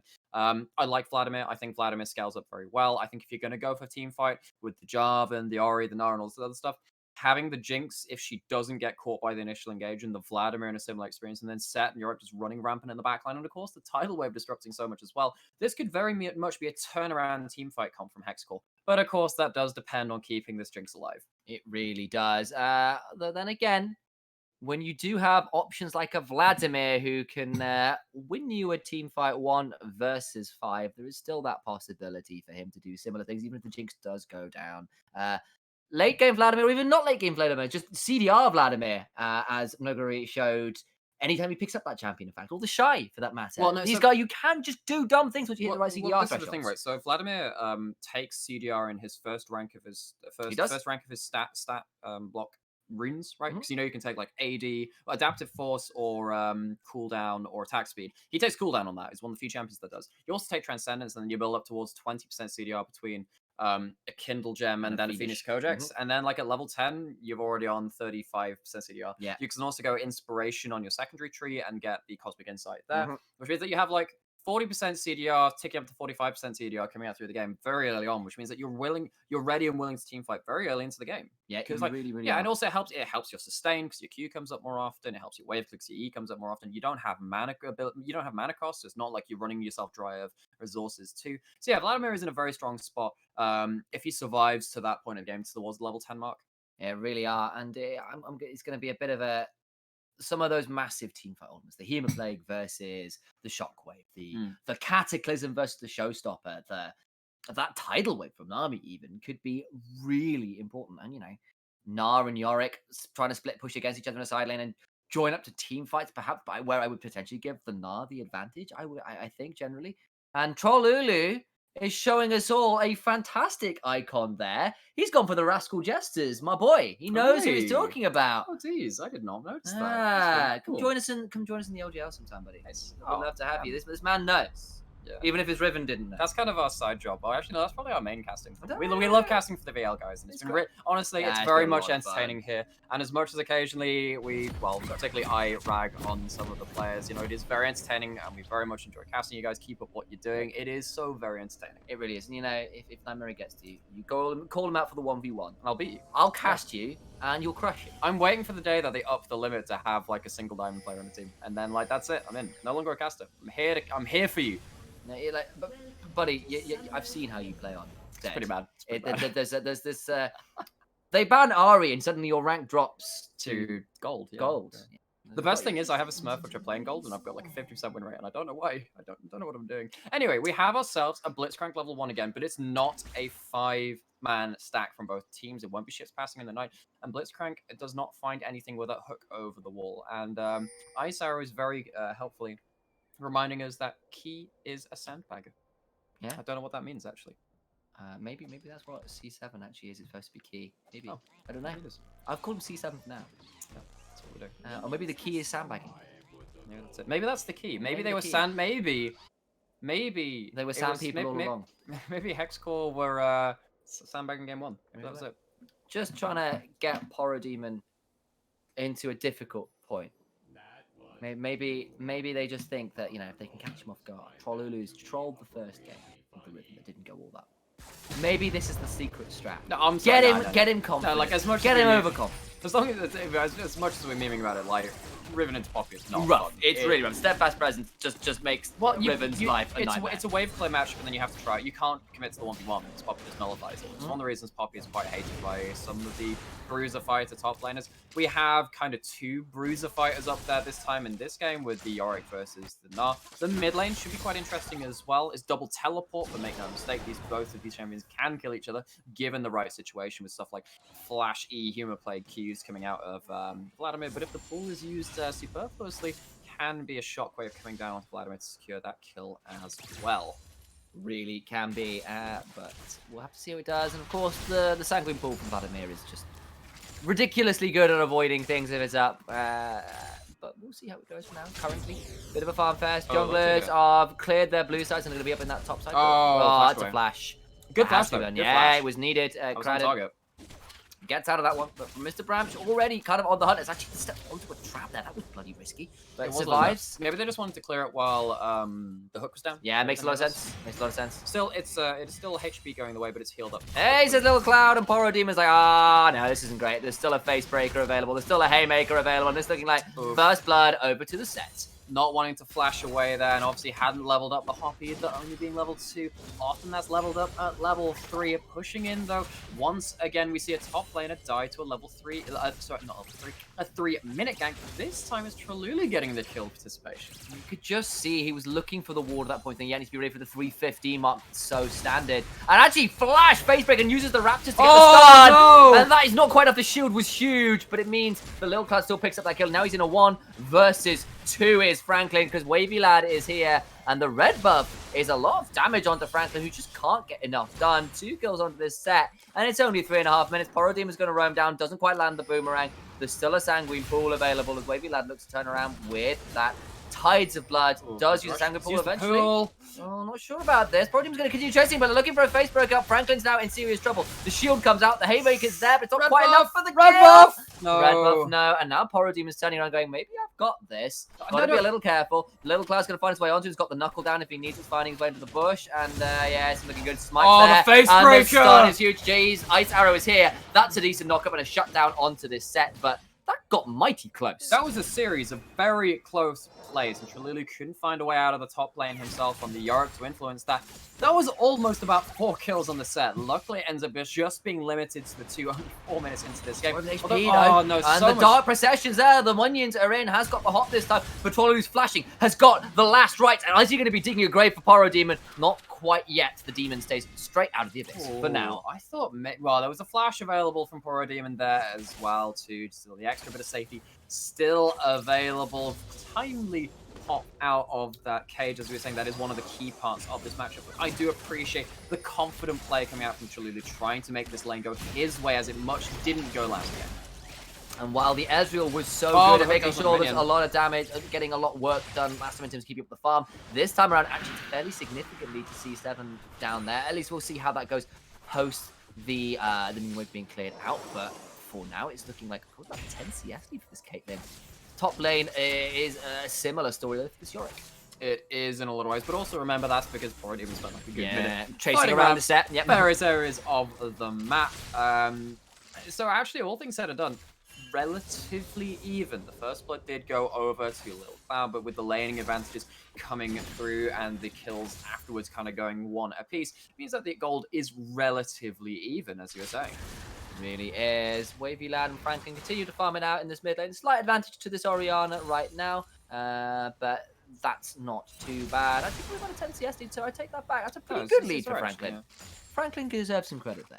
Absolutely, no, he's laning pretty efficiently and didn't end up falling down to the set as well. I think if that had happened, maybe we would have seen this Vladimir being in a very scary state, being able to, as you were saying in the pre-game, just being able to scale up to that point where you can just team fight with all the CDR, taking another QW combo. Oh, Set's here again. That's a very fast set with Predator, finds the face breaker. Parademon may have to flash, thinks about it, but the Haymaker's there. Good shot. Snipe with the true damage.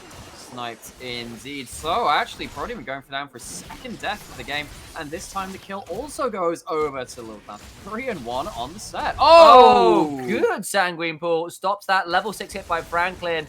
Nice attempt for the solo kill, but it will at least force Wavy Lad out of lane before he really wants to go. Has got the teleport. Is actually sticking around. Potentially a bit risky. Little Cloud and Troll Lulu are roaming down from that top side. There's a honey plant there to keep Little Cloud alive.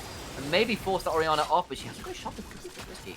Good Aqua Prison onto Mr. Rams there as well. It was, and it means that the damage rate is actually pretty even at the end of all things said and done there. Level 6 cheap for this Yorick. That was Morning Mist to throw some black bile at someone and then just sit there and emote. I like Nice. that. Yeah, That's what we like for the BM. That's Trollulu playing. He was playing mind games in lobby the last couple of games as well. We need a snow day Yorick where he throws snowballs with that. And he's got like a snow shovel. Yeah, that's it. And then what would you say? It's the Morning Mist. It's the Maiden of the Mists. An abominable snowman or just a snowman? Oh no, I hadn't thought that far. I'm gonna think about it. Come on, man. If you're gonna suggest a skin like that, you've Uh, got to be ready with more ideas. Well, I already thought about You've like. got to pause to think about it now. Oh no, this is worse than my university tests. That's a lot. I'm not a creative. You're literally a creative. Well, I mean, to some extent. Okay, so we do have ourselves going into a pause, like you're saying. You've got a chance. Get over this. I'm not letting you out of this. Come on, Maybe it could be like. I was thinking like, I mean, unless you want to make it like Christmas. Am I gonna start ringing shame bells for you? Actually, shush. Quiet you. Shame. Quiet. I was thinking maybe like a snow angel kind of thing, or. Snow Angel. No, I quite like that. Maybe if they do the dance or like another. Maybe they do like a Snow Angel on the floor. That's it. Yeah. It's coming into summer now, so it's be like 6 months, guys. But you heard it here So first. Riot, So what you're saying is Riot puts this in. It's save on the us. VOD. Save the VOD. Yeah. That's it. Cool. Right. So just a reminder, guys, so it will be a best of one after we finish this best of three. It could finish this game if Lightbringer do turn it around from this. Well, I say turn around. It's very even games thus far. 10.4 to 10.4. Quite literally dead even. It is pretty even in all of the ways that it matters. And then, of course, it will be a Thursday will be the losers bracket finals in a best of three. And then Monday following that will be the grand finals, or as is typoed in our Discord channel, the grand finals with a capital I in the finals. Best of 3 or 5, depending on the team agreement. Best of 5 is a different kind of beast. It would be very interesting to see how that goes. But we are here with having for at it. times what the difference really is between a best of 3 and a best of 5. Well, again, it's more adaptation because you basically have 2 losses, and you have 2 losses in your outliers. Double elimination, effectively, in a small microcosm in a best of 3. But in a best of 5, you need to bring just that many more different working team comps, right? I also think there is a discussion that is to be had. Is actually we are back into games. So I'll just point out we'll kind of continue because we are in a bit of a pause state. The Infernal Drake is on the map. No one asked if the casters are ready. They ask if the teams are ready. No, right? Who cares about the casters? Really, we should pay attention. And I say that Infernal Drake will be now started up on this red side. And maybe I'll have to leave my point about best of 5 and specifically I was thinking about the as a bit of a phenomena alone because it sets around thinking about testing a little bit. 1v4. And a bit risky. Thinking about going in, does go in. And now he's in a bit of a difficult spot. Little Cloud. Not sure about that one, buddy. It's got a Haymaker and not much else he can go hit. He's got a hope and a dream, but he ain't got no life, and he hasn't got a dragon to go with it either. It will be Lightbringer picking up the first dragon of the game yet again in game 2. Yeah. They did pick up themselves the soul in last game, although it wasn't really the story of the game because they were running away with it, regardless of the dragon count in that one. And final being picked up is still pretty nice, though. Was a little dead rain cloud hovering over the dragon pit.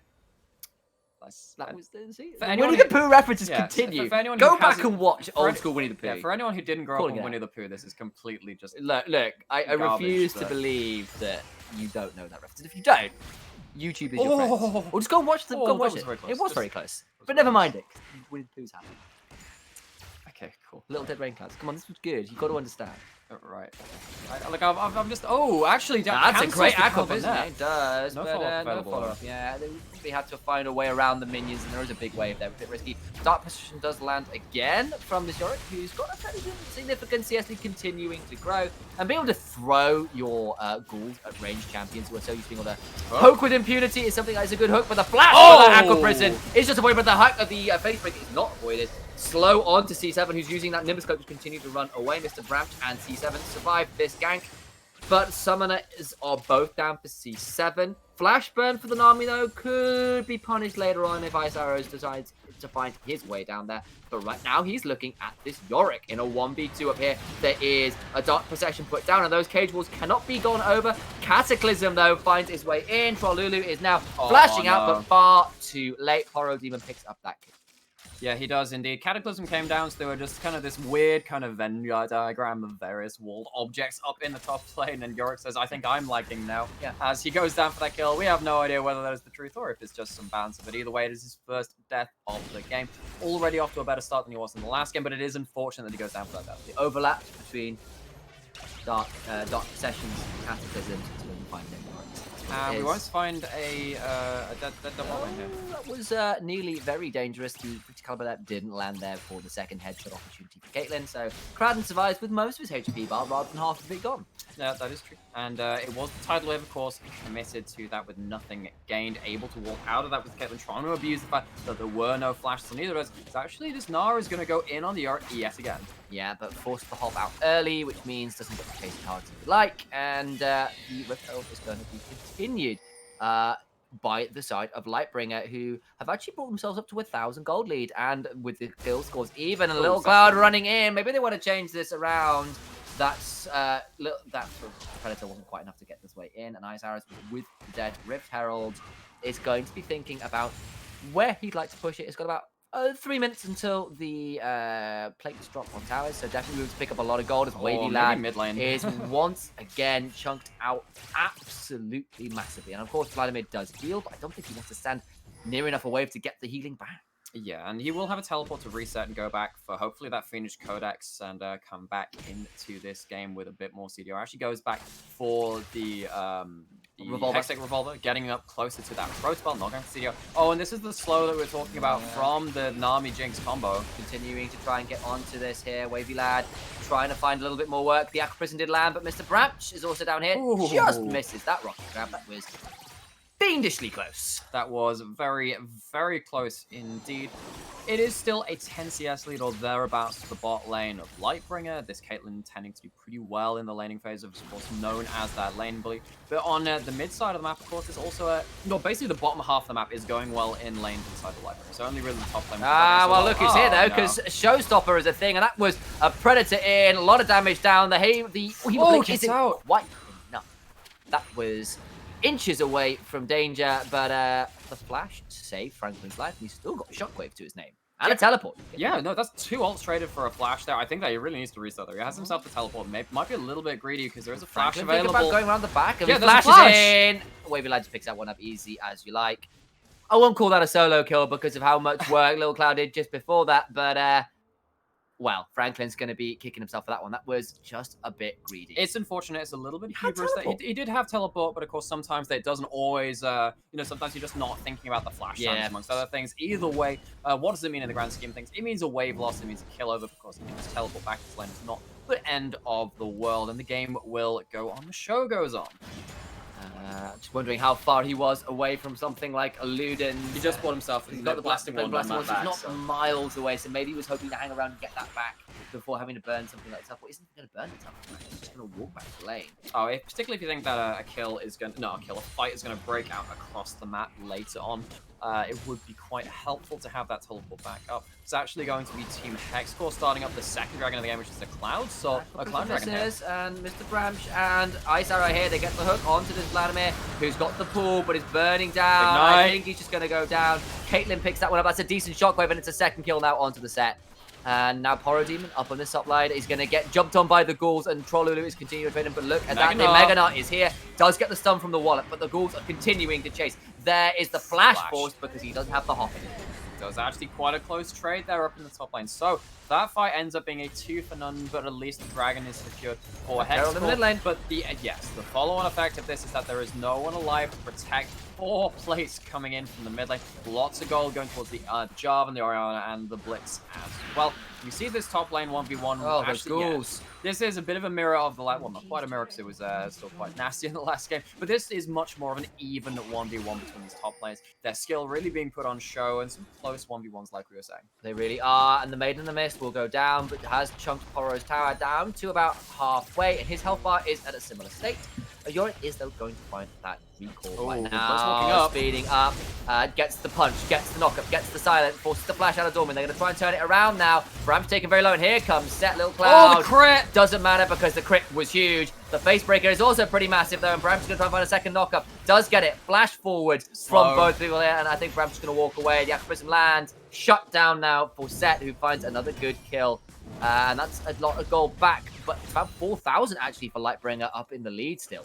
Yeah, Little Cloud is slowly transforming himself up towards Cloud Strife here, becoming one heck of a soldier here on the set. 4 and 3 with that huge shutdown coming in. I'm sorry, I've just been playing so much Final Fantasy. I have to come out of some point. Is he a Blade of the Ring thing? Would that actually be the Buster Blade? Maybe the BF sword is actually just the Buster blade. I don't know, we'll see. There's only so far you can take that joke. Either way, a lot of gold does that make on more the Garda, set. like Does mean female Sephiroth? I was actually just going to completely leave that point there in case you were catching that. No, I wasn't going to leave that. Why would we do that?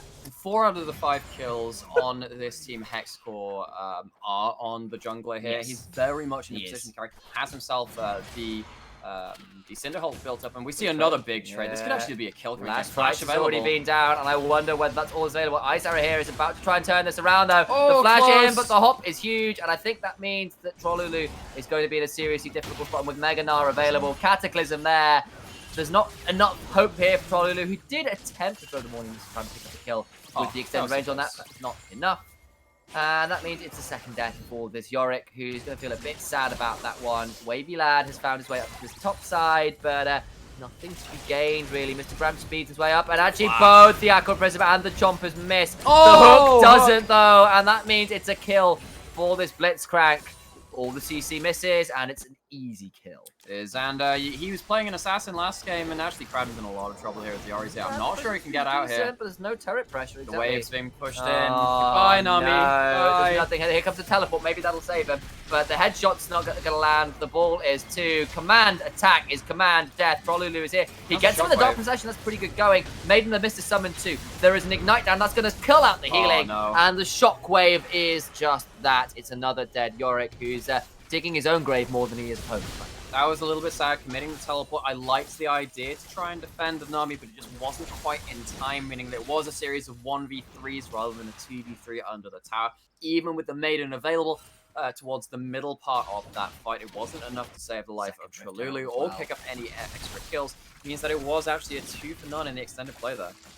Yeah, and we're watching again Poro Demon and Ice Arrow turn up around this Rift Herald. It is once again a 3-1 and 3 Jarvan right now, a 2-1 and 4 Orianna. These team fight monstrosities, particularly when they synergize so well at such a strong point, is pretty scary to behold.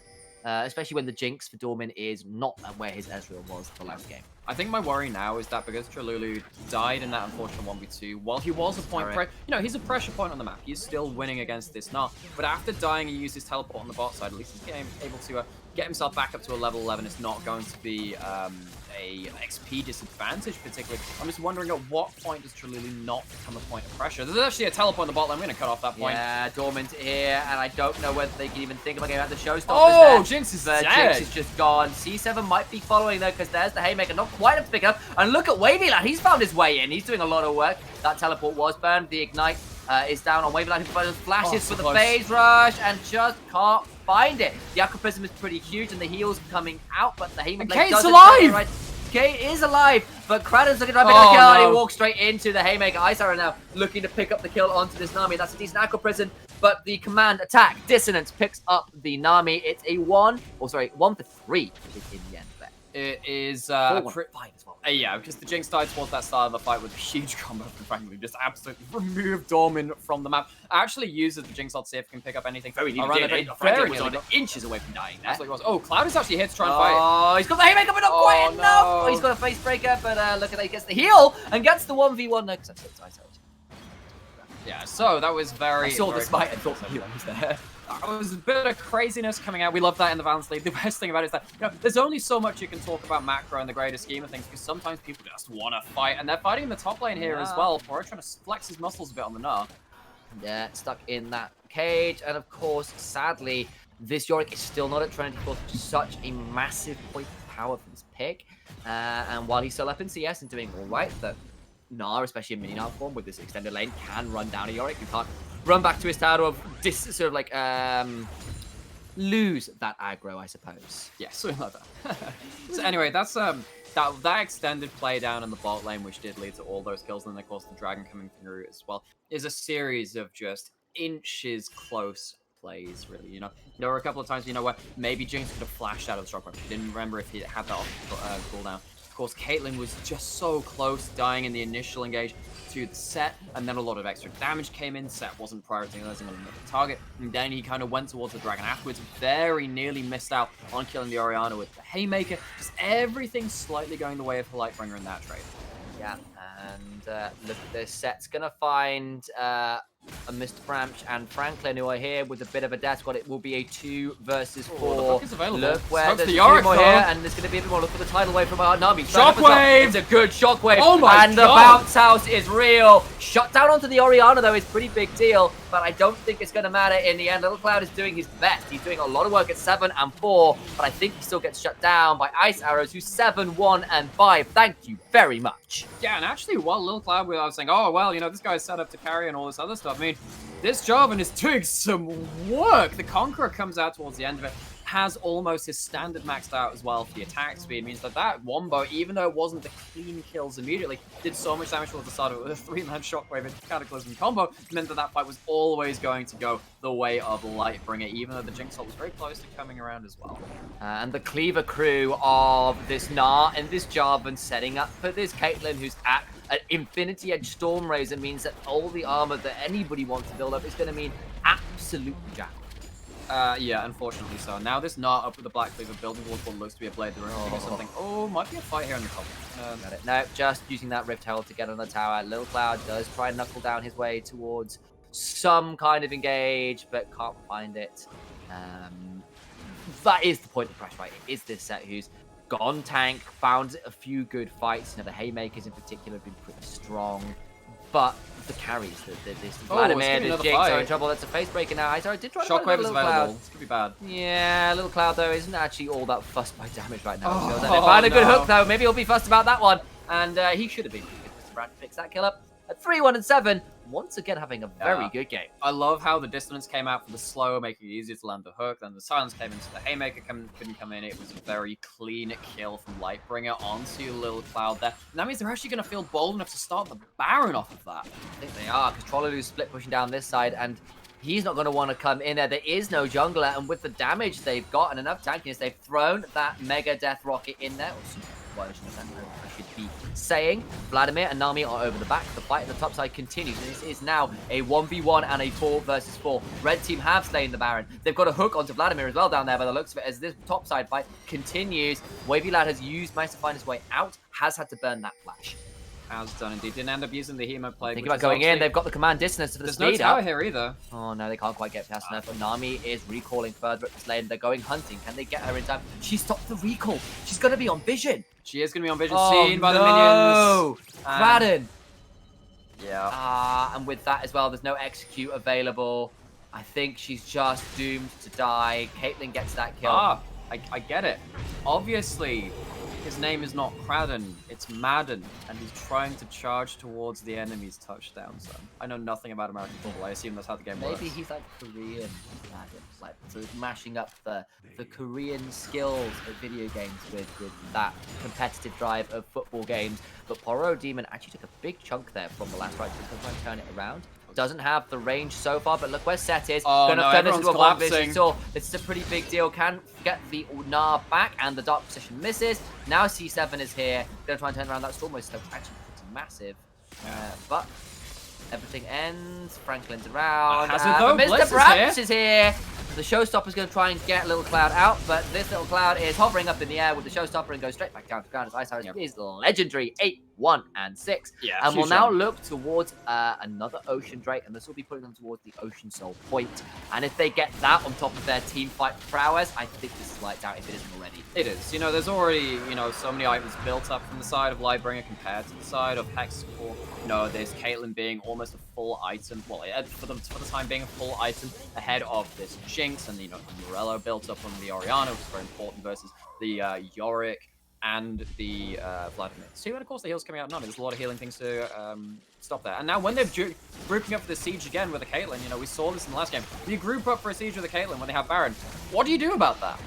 The siege with a Caitlyn, and they've also got a Jarvan, Orianna, and Blitzcrank. So if you stand up to try and defend it, you just get pulled in and blown up. So it's really difficult right now. It truly is. Caitlyn traps have gone down. The siege on the mid lane. Hook goes on. Little Cloud gets picked. But is he the guy you want? He's still got a Haymaker, uses the shield, and he's still alive for now. The Facebreaker's there as well. We're going to walk over the Shockwave.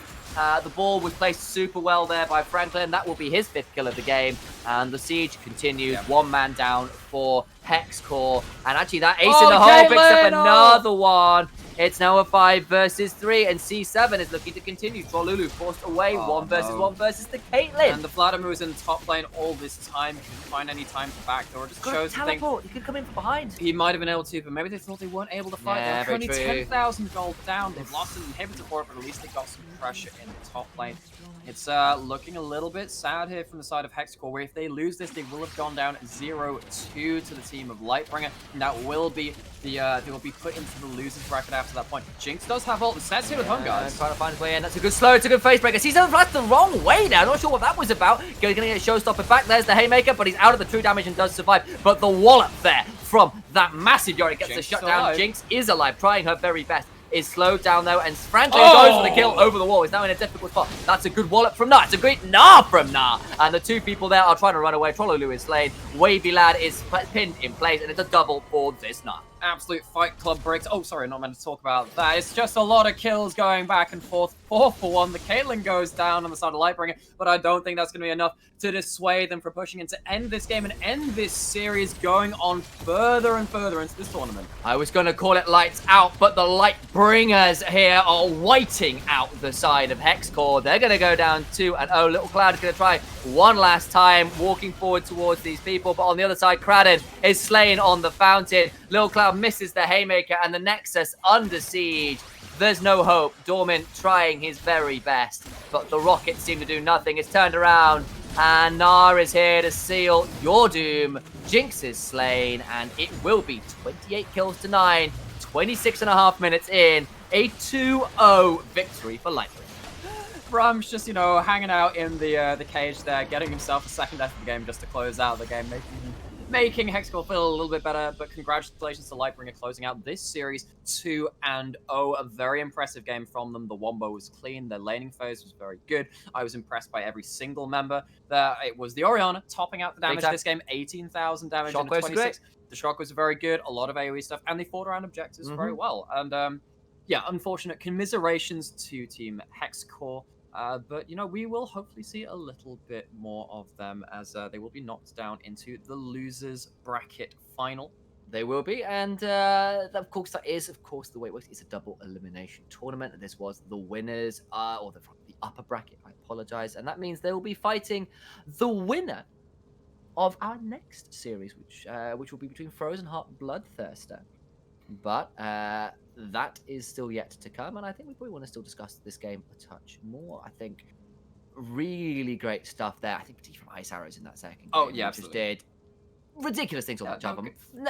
Everything he touched turned to gold. The Midas touch was real that game. Sure, and I think that, given that Lil Cloud had a very good early game, ended up having a lot of those brawls going 2-1, and the early game could have actually been more than that, as well as he ended up invading, picking up that kill, the one death of the game for Ice Arrows on his Raptors in his first clear. I think that Trolulu had a good laning phase this game. He really did turn it around from that really harsh matchup in game 1. But having Ice Arrows just turn up and just dump that lane, the lane advantage out of his control once again was just so important. Yeah. Okay, and I'm going to have to ask that very difficult question of you. Out of both games we've seen, out of all the players and plays that have been made, which one is deserving of our player of the series, do you think? Who really stood out to you here? Oh, I'm going to give it to Ice Arrows, I think. I think I agree. I I think think it's Vi in the first game. That alcove play was so huge to getting the bot lane ahead, considering where Dorman was doing, and this game, that Jarvan. But with the caveat that Franklin had a really good game too, and he put on the training weights in game 1 with a bad build. Yeah, that's it. I'm sorry. I'm calling it now. 1v1, Franklin. Like, show him how it's really done. Sure, cool. Let's see how it is. Jokes aside, very much congratulations to Big time. Lightbringer and Hexcore. Hopefully we'll be seeing you soon. We'll be moving on to the best of one between Bloodthirster and Frozen Heart after this break. Join us soon once again.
Are you happy now?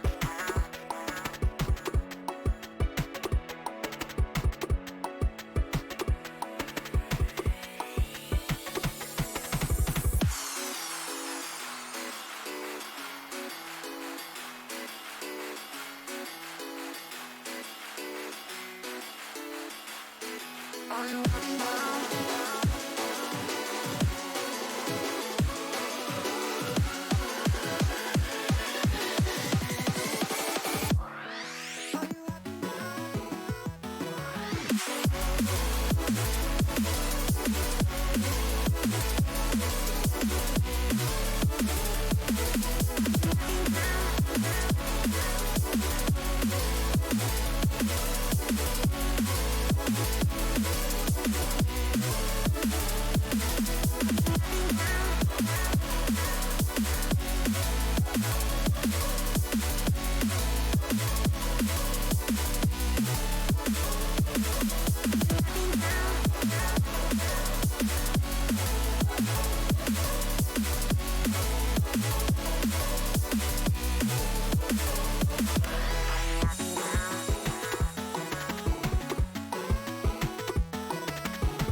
Like a broken soul in a wonderland without angels.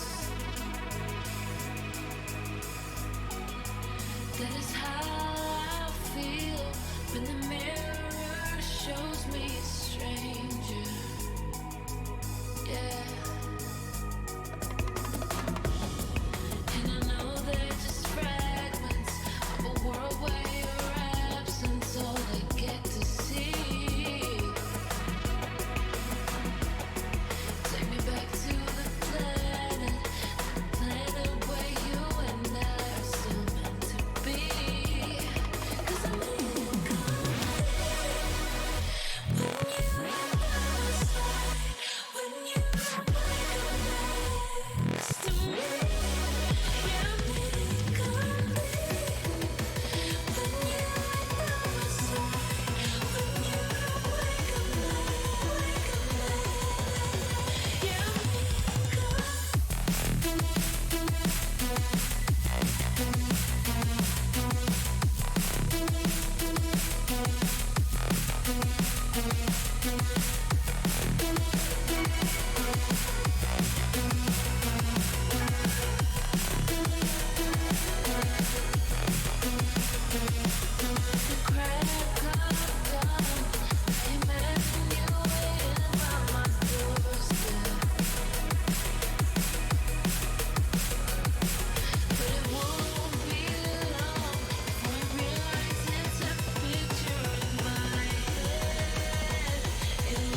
Hello, ladies and gentlemen, and welcome back to our second series of games between two very different teams here in the Super Mega All Random All Summoners Rift in between splits tournament of Doom and Death.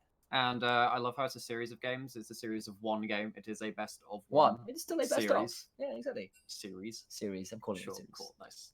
Yeah, so this is us seeing our second bunch of teams here coming on to Summoners Rift here over at the Valence League. It was a fun best of three earlier in the day, which did end up in a 2-0. So we didn't end up getting that third game, which means we get to voice the rest of voices just a little bit. Just a little. Just a little, but we will get ourselves a third game here. We've actually cast both of these teams before. We have. Frozen Heart versus Bloodthirster. Frozen Heart had the side choice and have chosen blue side. I believe that actually every team with side choice today has chosen blue side. Yes. So we'll see if that ends up being impactful in this game. Indeed, of course, indeed. it wasn't just blue side winning with those side choice in the first series of the day. It was clean 2-0, like we were saying.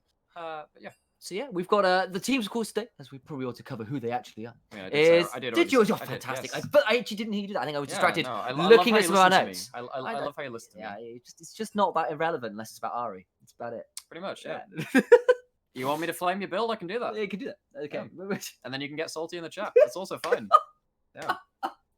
This Of game, course, we're he's been called out. just rolling with it here, man. Oh boy! All right. Well, this is how we get kicked I mean- from the league. This is it. Some people just like doing less damage.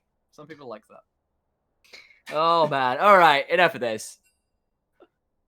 Yeah, we are ready. We're waiting for the teams to get into Champions Select and sort themselves out here as we're sat in the spectators' berths in the custom game lobby with this crazy tournament code name thingy. Yeah, well, we're seeing ours from both teams here, and I think we're pretty good to go. We're throwing our own ready check in, and there we go. We'll be hitting Do into. we get to do a ready check like they do on LEC? I think we do. This is the ready check. Oh, This is the that's nice. Valence League ready check. Weirdly, in the middle of series. Okay. All right, we are into Champ Select, and that will mean that Frozen Heart on the blue side this time around, who did get side select.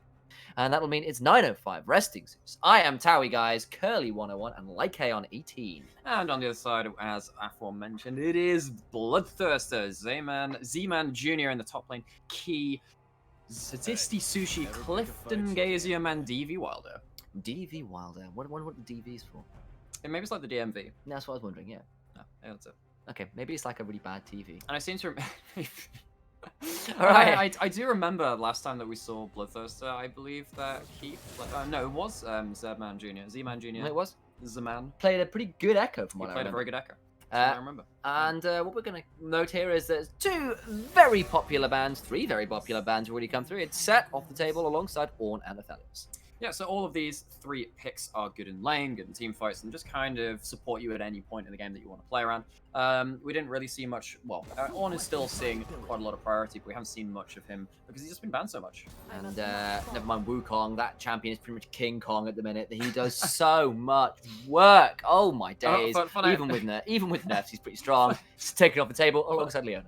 Fun anecdote from the last series when we were waiting to go live. The person who set up the lobby Trolling added in Udyr and Wukong to the team, which hadn't got all their players in yet, and said, "Well, we just wanted to add some animals onto your team because that's what you are." It's pretty, yeah, Trollolulu with some solid in-game smack talk. Didn't quite work out. I appreciate, but I appreciate it. I appreciate people who they don't go towards the bottom of the barrel for it. They have the witty bands. No, it was pretty witty. Yeah, and Okay, so we've gone through the rest of the bands. It's a Leona and a Cassiopeia, and actually Morgana is going to be locked in after the Leona ban. That's a bit of an interesting one. is and clearly something they felt really prioritized for their team.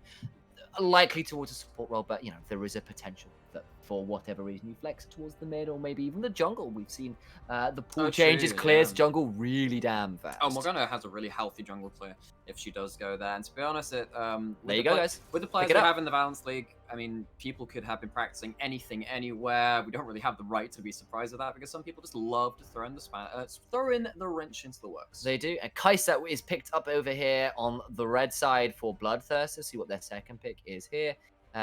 Do pay attention to, of course, Z-Man Jr.'s Echo Clan tag. That tells you a lot about what that man plays. So I wouldn't be surprised to see that coming out at some point in this draft. Absolutely, and of course it isn't banned. It's going to be another Nami picked up in the Valence League today. It is pretty strong in lane, helps you in a lot of these team fights, and does buff up your AD carry with, the potential of having an Ardent Sensor later into the game, and of course having that E, which does also apply onto single target, onto spells and stuff now, which means that if Kaisa gets the Nami E, and then fires off a Q, all three of those procs immediately go onto the target. It is quite a lot of burst damage. And it'll be the strong firearms of the law. Caitlyn is for the third game of today we've seen this champion. It is, yeah. Really strong in lane. Pretty easy to pick up and slot into a lot of different compositions. My one worry about Caitlyn is that normally if the laning phase does go wrong, you get ganked, you lose your summon, you lose various other things, like your life and stuff. You can just kind of have your rhythm knocked off and then not really end up recovering. With the Morgana, though, if you end up getting that Dark Binding into the trap, it is so much damage. Yeah, but before all of that, there's a Silas in there as well. So never mind the strong armors of the laws. The strong law-breaking chain man guy who steals abilities. That is the most informative description of Silas I have perhaps ever heard. That's probably a good thing. Yeah, that's what Silas does. He's got a couple of interesting abilities to steal. Actually, I think Tidal Wave with a lot of AP quite powerful. And the killer instinct from Kaiser repositioning for Silas, quite powerful. Okay, Rise locked in. Yeah, big one. So I think Rise is pretty good versus Silas in a I lot of agree. ways. Split push so well. And mainly because Silas is just not strong in the early game, and if this is the lane matchup, it could also be a Silas jungle or it could be Silas top Yeah, lane, still room for that. So there are ways that this could not be the matchup. But if it is, Silas versus Rise, Rise can kind of just get priority in the mid lane, farm up to a Catalyst and a Tier, and just kind of end up being okay in lane. Yeah, you've heard it. And we're now round into our second lot of bans. Looking to see what Frozen Heart will respond with. They've got thinking towards the jungle role right now that hasn't been locked in. Potentially for either team, though, of course, Silas being picked is that obvious potential flex towards that role. So maybe they feel like that's something they can keep looking towards. Yeah. Olaf banned out by Bloodthirst, who are still not convinced that Silas is going towards Jen. Sure, and then the Trundle ban, normally you think, oh, well, they haven't picked up any tanks, why do you want to ban out the Trundle? First off, of course, there's always the ability, the player ability on those champions, but you think, this guy's a really good Trundle player, and you want to ban that away. But of course, take it, that pillar can be very good against Caitlyn and Morgana. They do have, even with the Black Shield, having that terrain to, have yourself walk around that pillar, which props up out of nowhere, can be very good at shutting down that duo lane. It's going to be Yorick the last ban, Nocturne the last ban as well. Maokai locked in for the side of Bloodthirster. Yeah, and we saw Yorick do pretty well in the last game. It didn't quite work out for Trollulu in the end. We saw the kind of potential power of it, and it is banned away. And the Maokai lock-in is one of these picks that has been popping up a little bit more regularly. Just so much CC, so much tankiness, Okay, right. teleports really well. Mundo picked up here for 905, looking to go where the hell he pleases. Oh no, this could still be jungle. Okay, it's not There going to be is a jungle. Master Yi locked in. All right, that is what we call some there's some cojones right there available for Well, I this mean, Yi. If Maokai ever pushes up in lane, Yi can just run you down.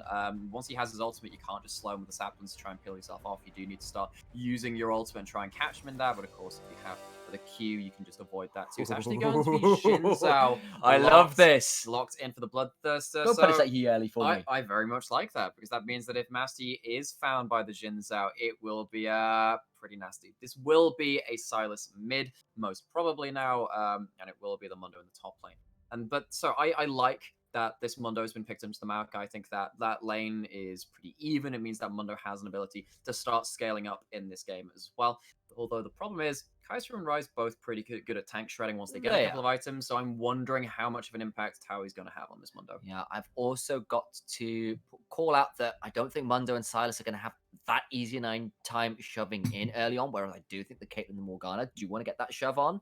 And if you've got one shoving lane and the other two are on, it is just a beacon for gank me. And of all champions to be in the jungle with that point, it is a Xin Zhao versus a Master Yi. Like, your Master Yi can turn up, maybe, but like, I don't like that 3v3 matchup. It's going to be pretty rough. And there's something to be said, like I was saying about Caitlyn, and particularly Caitlyn Morgana, which is the MO is we win lane. We win lane real hard. But if you end up losing early kills, losing early summoners, then your impact, you don't have that smooth transition into the mid game where you've managed to take place, get a CS advantage, get an item advantage, take dragons, all this other stuff. If Xin Zhao can get a good early gank onto this duo lane, it could be their key to success. Yeah, so that is going to be, I think, our words to the wise. Keep an eye on that bot lane and keep an eye on what Wilder does going around trying to hunt out that Master Yi as well. He's going to be a lot of the early impetus for the side of Bloodthirster. For Frozen Heart, if they can get that Mundo to a couple items, if they can get this Silas past that janky early game, if their bot lane is uncontested, could be a very different story. Yeah, I think that if vision control is set up for the Caitlyn and Morgana to push, that is always a good thing. The problem is, if you don't have the vision control, you can have Maokai ult coming in and cutting them off if they're trying to push into a tower. Xin Zhao coming in for all of his disruption, Kaiser running in, Rise ulting in as well. And of course, the tidal wave. There are so many ways to disrupt this Caitlyn Morgana push, which just one Black Shield isn't enough to save both of them. So then it's like, well, okay, what do Frozen Heart want to do? Either they want to group up super strong. I don't think that's the best thing with two melee champions in the Silas and the Master Yi, and then having this Mundo somewhere else. So I think what they want to do is split the game up into a series of smaller skirmishes. Spider and the Mundo, who is good in 1v2 scenarios once he has like Spirit Visage and get something sadism running. Like that, get the sadism running, getting all of these things going on there. And then of course Silas and Master Yi running there, probably going to be running Conqueror. We'll see what Master Yi is going to run. Can end up with an advantage being able to run over a lot of these skirmishes. So for me, there are definite win conditions, but of course, it's the Balance League. Sometimes it just comes down to the raw outplay. So I'm looking forward to it. Big time. And before we get into game as well, I do want to highlight, ladies and gents, that we've had an unusual request from some of the players in game. Wilder from Bloodthirst has requested of my compatriot here that the hard flame is incoming for him, that he can be prepared to have his build shredded, so destroyed by the analytical might of Nymera, 1 million mastery point, RE1 trick, and which of course gives me great all. caster. Of course, that gives me all of the relevant skills to talk about Jinzao. Yeah, exactly. So that's right. So buckle in for some truly quality analysis. Sure. Yeah. And actually, I joke. Actually, I think we've heard it, but we'll keep an eye out. And if the flame is there, we'll get the barbecue ready. We can't go outside, so we'll have to do a virtual barbecue, guys. You've been to the virtual pub. This is the virtual barbecue. Flame roasted Wilder build. That's coming towards you. Cool. And if he doesn't build a Bloodthirster on Team Bloodthirster, that's it. That's it. That's actually the main to deal. And that's my last game casting. Yeah, he's gone. Maybe that's it. I'm gone. Maybe I can drop an F bomb finally. It's like, nope, done with the cast. By F, you mean free win, right? That's what F stands for. It stands for free. I have no idea how you reach that conclusion. Well, it can't be anything else, can it? BF sword. Yeah. Gonna bring a BF sword to your house. Big build wrong. Friendly sword.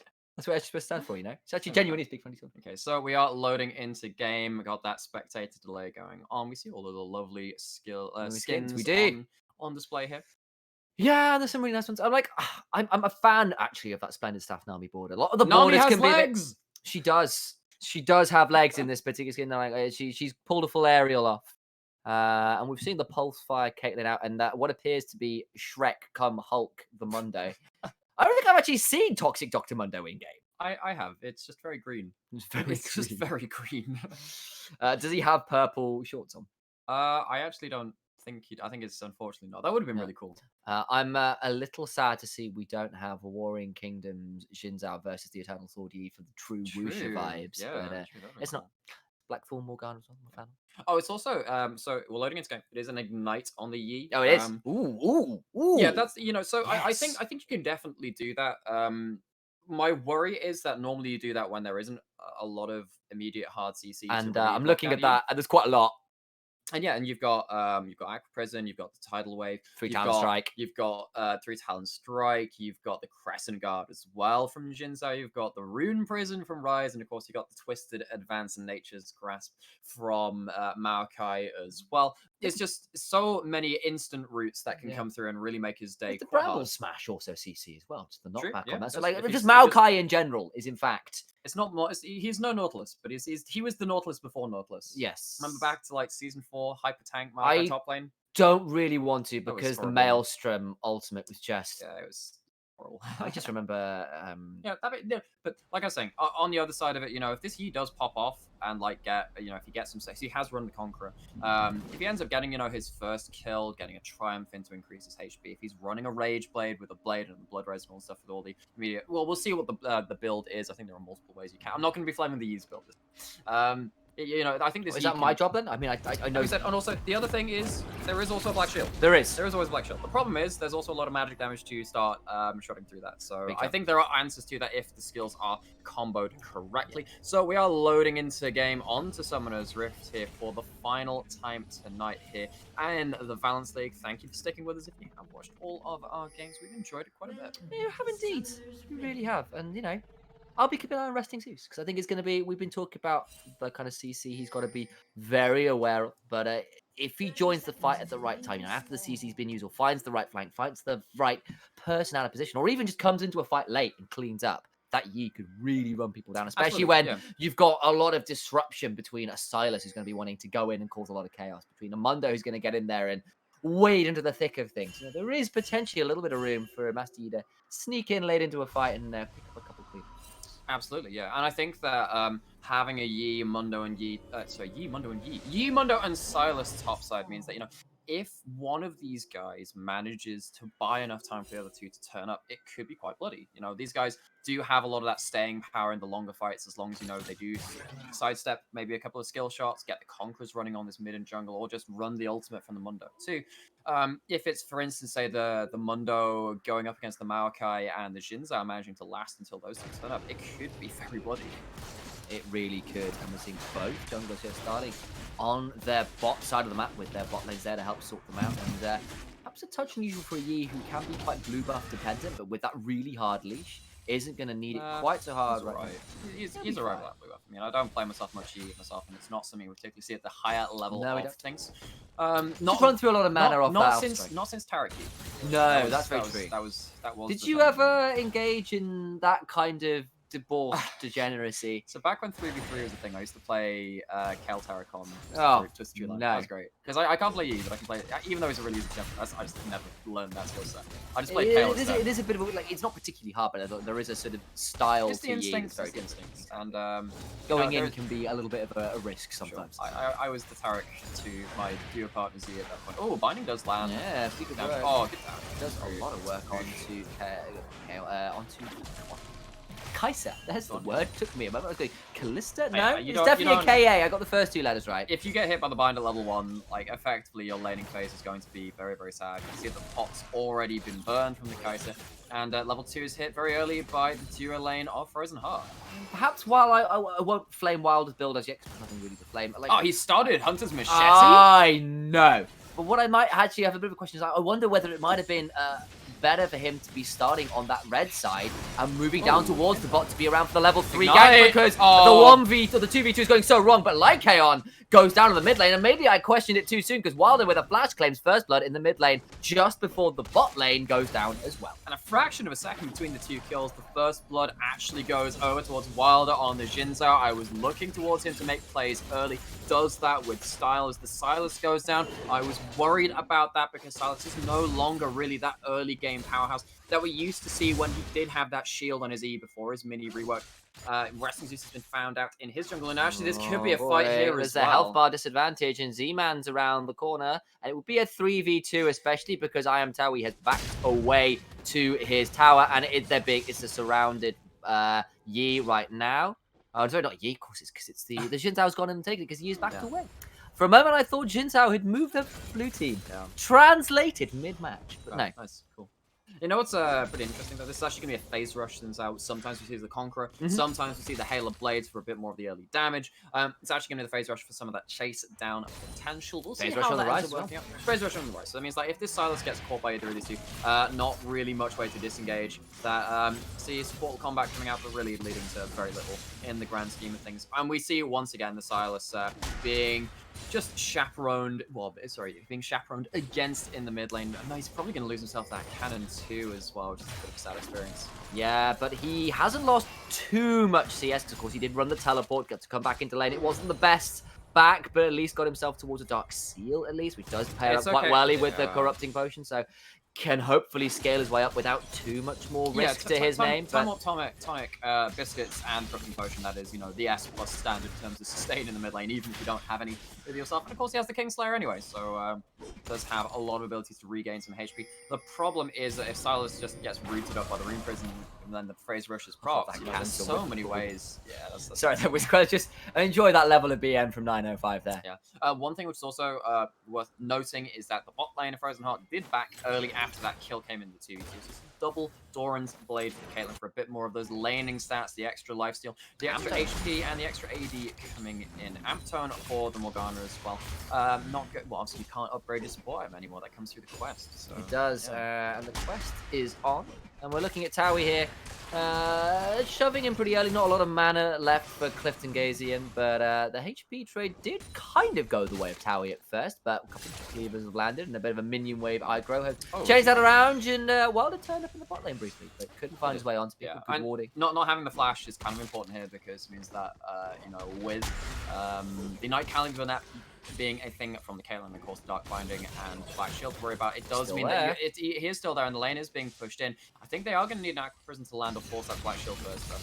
Yeah, got to be a bit careful because, of course, if Shinzao goes in, gets hit by a binding, Dark and then Binding's gone. Dark Binding's gone. Wilder's Ace found his way on. He's going straight forward. Wind turns to lightning. Going to try and catch this out. The Black Shield is on. The binding is gone. The heal is there, but there's no more mana and no more he gets percentage. it! But here comes the W. The Void Seeker claims that kill. Thought about the Aqua Prism, but can't quite climb it. 905 stays alive and trades back pretty hard, but it is a kill for this Kai'Sa, and she's off the races now with a 10 CS because his wave's been shoved in. Yeah, take a Battle Bloodthirster. That 3v2 worked out so well, something which we've harped on a fair amount now, but if you manage to kill Caitlyn in the laning phase, it does really disrupt how she wants to play the game, more so than other champions, because of course anyone dying in laning phase is a bit problematic, but Caitlyn wants to have the permanent shove, wants to really get control around that. It's cost them a dragon, it's cost them a kill onto the Kai'Sa, who will now have the workings of a Mana Mune in the bot lane, and it means that you don't have your heal and ignite in the bot lane. At least you managed to save the flash. Sad times for the bot lane of Frozen Heart. It really is, and we had worried about that option where you have got this such a hard shove lane without necessarily the support required to make it Stable, exactly that. And for now, it has been punished. Caitlyn did come back and pick up some CS, wasn't down as much as I feared, but is still down a little bit. Like to try to get in with the Abscond and Duck, but didn't quite get it. And the passive there, popping from Rice, a fair amount of trade in return. Then again, it's Silas. Healing is kind of his deal. It is. Oh, what's also the deal is Wilder here. Thinking about going in, has got his Crescent Strike, but not going to use it. So. Yeah, he doesn't have any boots yet. Maybe when he gets tier 2 boots or something, you can start trying to look for that kind of play. Just walking in and trying to find something in this solo lane, the short solo lane in the mid lane. Top lane has been, I mean, kind of as you expect. It does just allow this Mundo to just kind of sit there and scale in a lot of ways. Same with Marika, you know, both these champions can disrupt the back line in ways. Good finding trap into that as well. It's going to be a big trade coming back. Yeah, about a third to a half of the HP gone now. Like I'm just absconding away. Thinking about going for the abduct, but just the attack. I mean, the airy shield did actually come in from the Nami there. Back in. Here we go again. Kingslayer's available. Here comes the Yi. Resting Zoo's thinking about it, but hasn't much to do all that much. Is farming up fairly well, but Wilder is going on to Towie alongside Clifton Gazium. There is that Alpha Strike pop. Yi is doing so much work, and the ult was popped by Wilder, but of course, it doesn't work if people get on top of you, and this Yi is now free-firing, but the Ignite, and that's a second kill over. Big deal for Frozen Heart, and they get the Rift Herald as well. What a turnaround. It is, and it's exactly what we were saying. Break the game down into smaller skirmishes. It ends up being a 2v3. Yi picks up 2 kill participations. No CC. There's no CC available there after the mark. Well, the mark I had used his. Oh, actually, he's going to continue trading here. There's not a lot of mana on Z, man. He's going to be a bit careful. I mean, sure, pick up the Rise ult. That's helpful. Oh, yeah, that's not particularly constructive right now. And loses most of the HP bar for the audacity to go forwards. You're not. Jinzhao, you can't all charge. That's not how it works. Actually, it is worth noting that casting the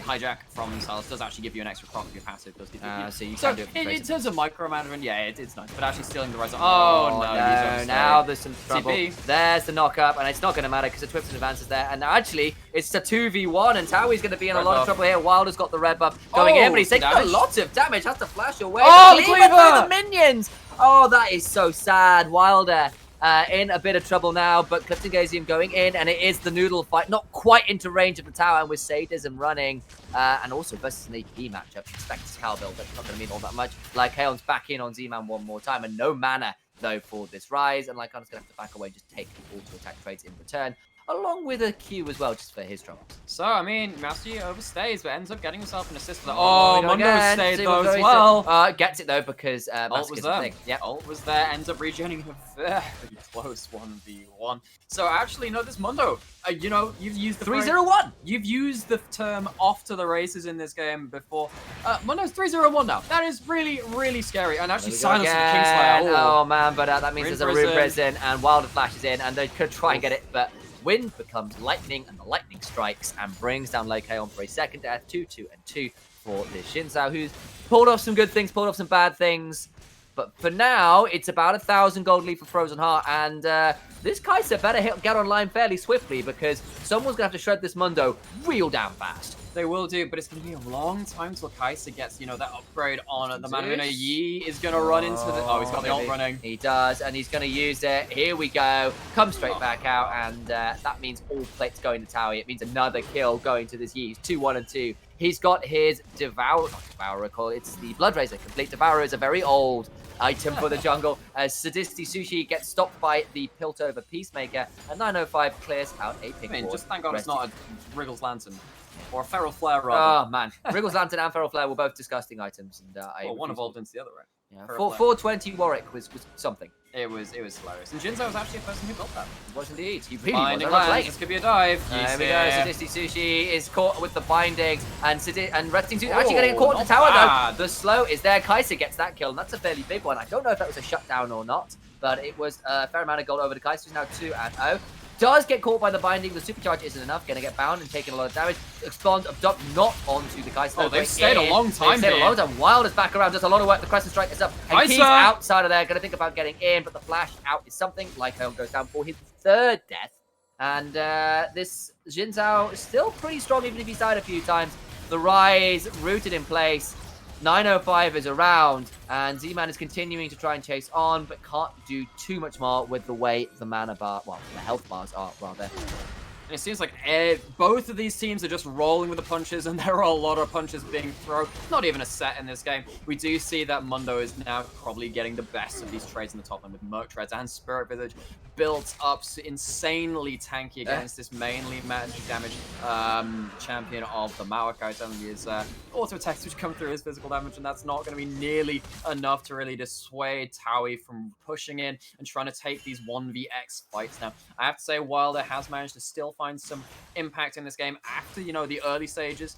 Unfortunately, he did run into that Yi the one time, but did turn up to the end of that last play to turn things around a little bit more. Rise is actually staying a long time here. I wonder if he's going to get punished for it. Conduct is a thing, but so is Rune Prison, and that's going to pause that potential engagement like a... And actually, first no parry mana goes here for over. Maokai. Yeah, and I am Taui is running. He's got a level advantage. He's got some Burning Fire going round, and Just enough to have the Bramble. yeah, it is enough. But of course, because Maokai's just with the Bramble Vesta Barbie Cinder is a ways away from being able to deal with the AP damage of Monday. And actually, Jinzo's Wilder's here, so is Master Yi, though. He pops ult, but then doesn't sure about find anything more. I think he thought that fight was going to be a bit of a turnaround. Of course, if you could get on top of the Rise, could have been a bit more. Oh, big fight here. Mundo is on top of this guy. Oh, Actually, the Wilder burst! gets the shutdown, Crescent Strike, and 3 Talon Strike. Hey. Knocking people up and doing a lot of work. That's actually a pretty decent combo there. Ends up just chaining through all of the damage before the sadism could actually get a large amount of healing coming through. Using this point of power at level 9 when he has maxed out that W very early into the game. It's a W max anyway on the Shin itself. Quick check. It is indeed The W max. Good, good, good. And I really think that this Rise should reset now. Let's just see how much gold this guy is. Oh no, he doesn't actually have. He does have enough to get his Rod of Ages. He's gonna maybe suffer for it. Staying with low HP. Just about avoiding it. That phase rush was well timed, and Wilder's going to go in now. Gets knocked out though because Lycaon has stolen it, and that was pretty clutch. That was a good steal. That was a good steal. Ends up probably saving his life there.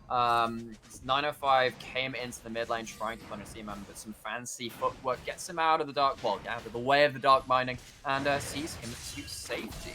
Yeah, and for now, Resting Zoo is going to find his way into the jungle. And this is what Master Yi does once he gets his jungle item. He starts farming a lot. He's already at 90 CS. He's stolen significant portions of DV Wilder's jungle and will continue to be a bit of a nuisance in this game. Key, though, at the Manamune, at the Berserker's Greed, is pretty strong as well on this Kaiser with the 2 kills. And this bot lane didn't get off the start they wanted to. That being said, so he's gone for the Berserker Greaves and then probably just had enough mana for, not enough mana, enough gold for the dagger in inventory. I do normally quite like to see Kaisers picking up pickaxe early for the key upgrade, but of course, actually, when you've already... Be careful, because Abscond over the wall, abduct into Z-Man, who has to flash out. And there comes the chain strikes coming down. We're looking at Key, not missing the Void. Sorry, missing the Void Seeker doesn't get to go forward with the Killer Instinct as a result. Well, he had auto attacks. Yeah, it would have been a bit of a risk. Oh, teleport's down. Yeah, Wilder's going in using that audacious charge. The Rip Herald is summoned, and I don't know how effective it is. The top bot lane dive is continuing. The heal is burned. Curly is outplaying this, though. Can't quite find the auto, but the minions do. Curly 101 gets that kill in the 1v2. He does, and that's going to be a kill going over the way of the Caitlyn. And actually, Yi She might... still had heat. Oh, this could be a fight all over the place. Yi's going to try and man. cut off the Kai'Sa, but might find a way back into the fight through the CC. Yeah, the CC's here. Here comes the Nature's Embrace. Wilder gets that shut down onto Morgana, who's flashing out, but Resting Zeus gets the kill because Alpha Strike was already channeled, and now Towie in a 1v3. And Resting Zeus here, Alpha is reset. It's a double kill. There's more to come. Flash out over the wall is Cliftongasm. And Yi, 4-2 and 3 is running wild here. Did I just say it's Clifton Gazier, not Cliftongasm? Let me just say that now. I just want to get that right. No offense, Gachigasm, man, yeah. Yeah, Gachi all the place. Actually, it's a huge, huge fight inside of Frozen Heart.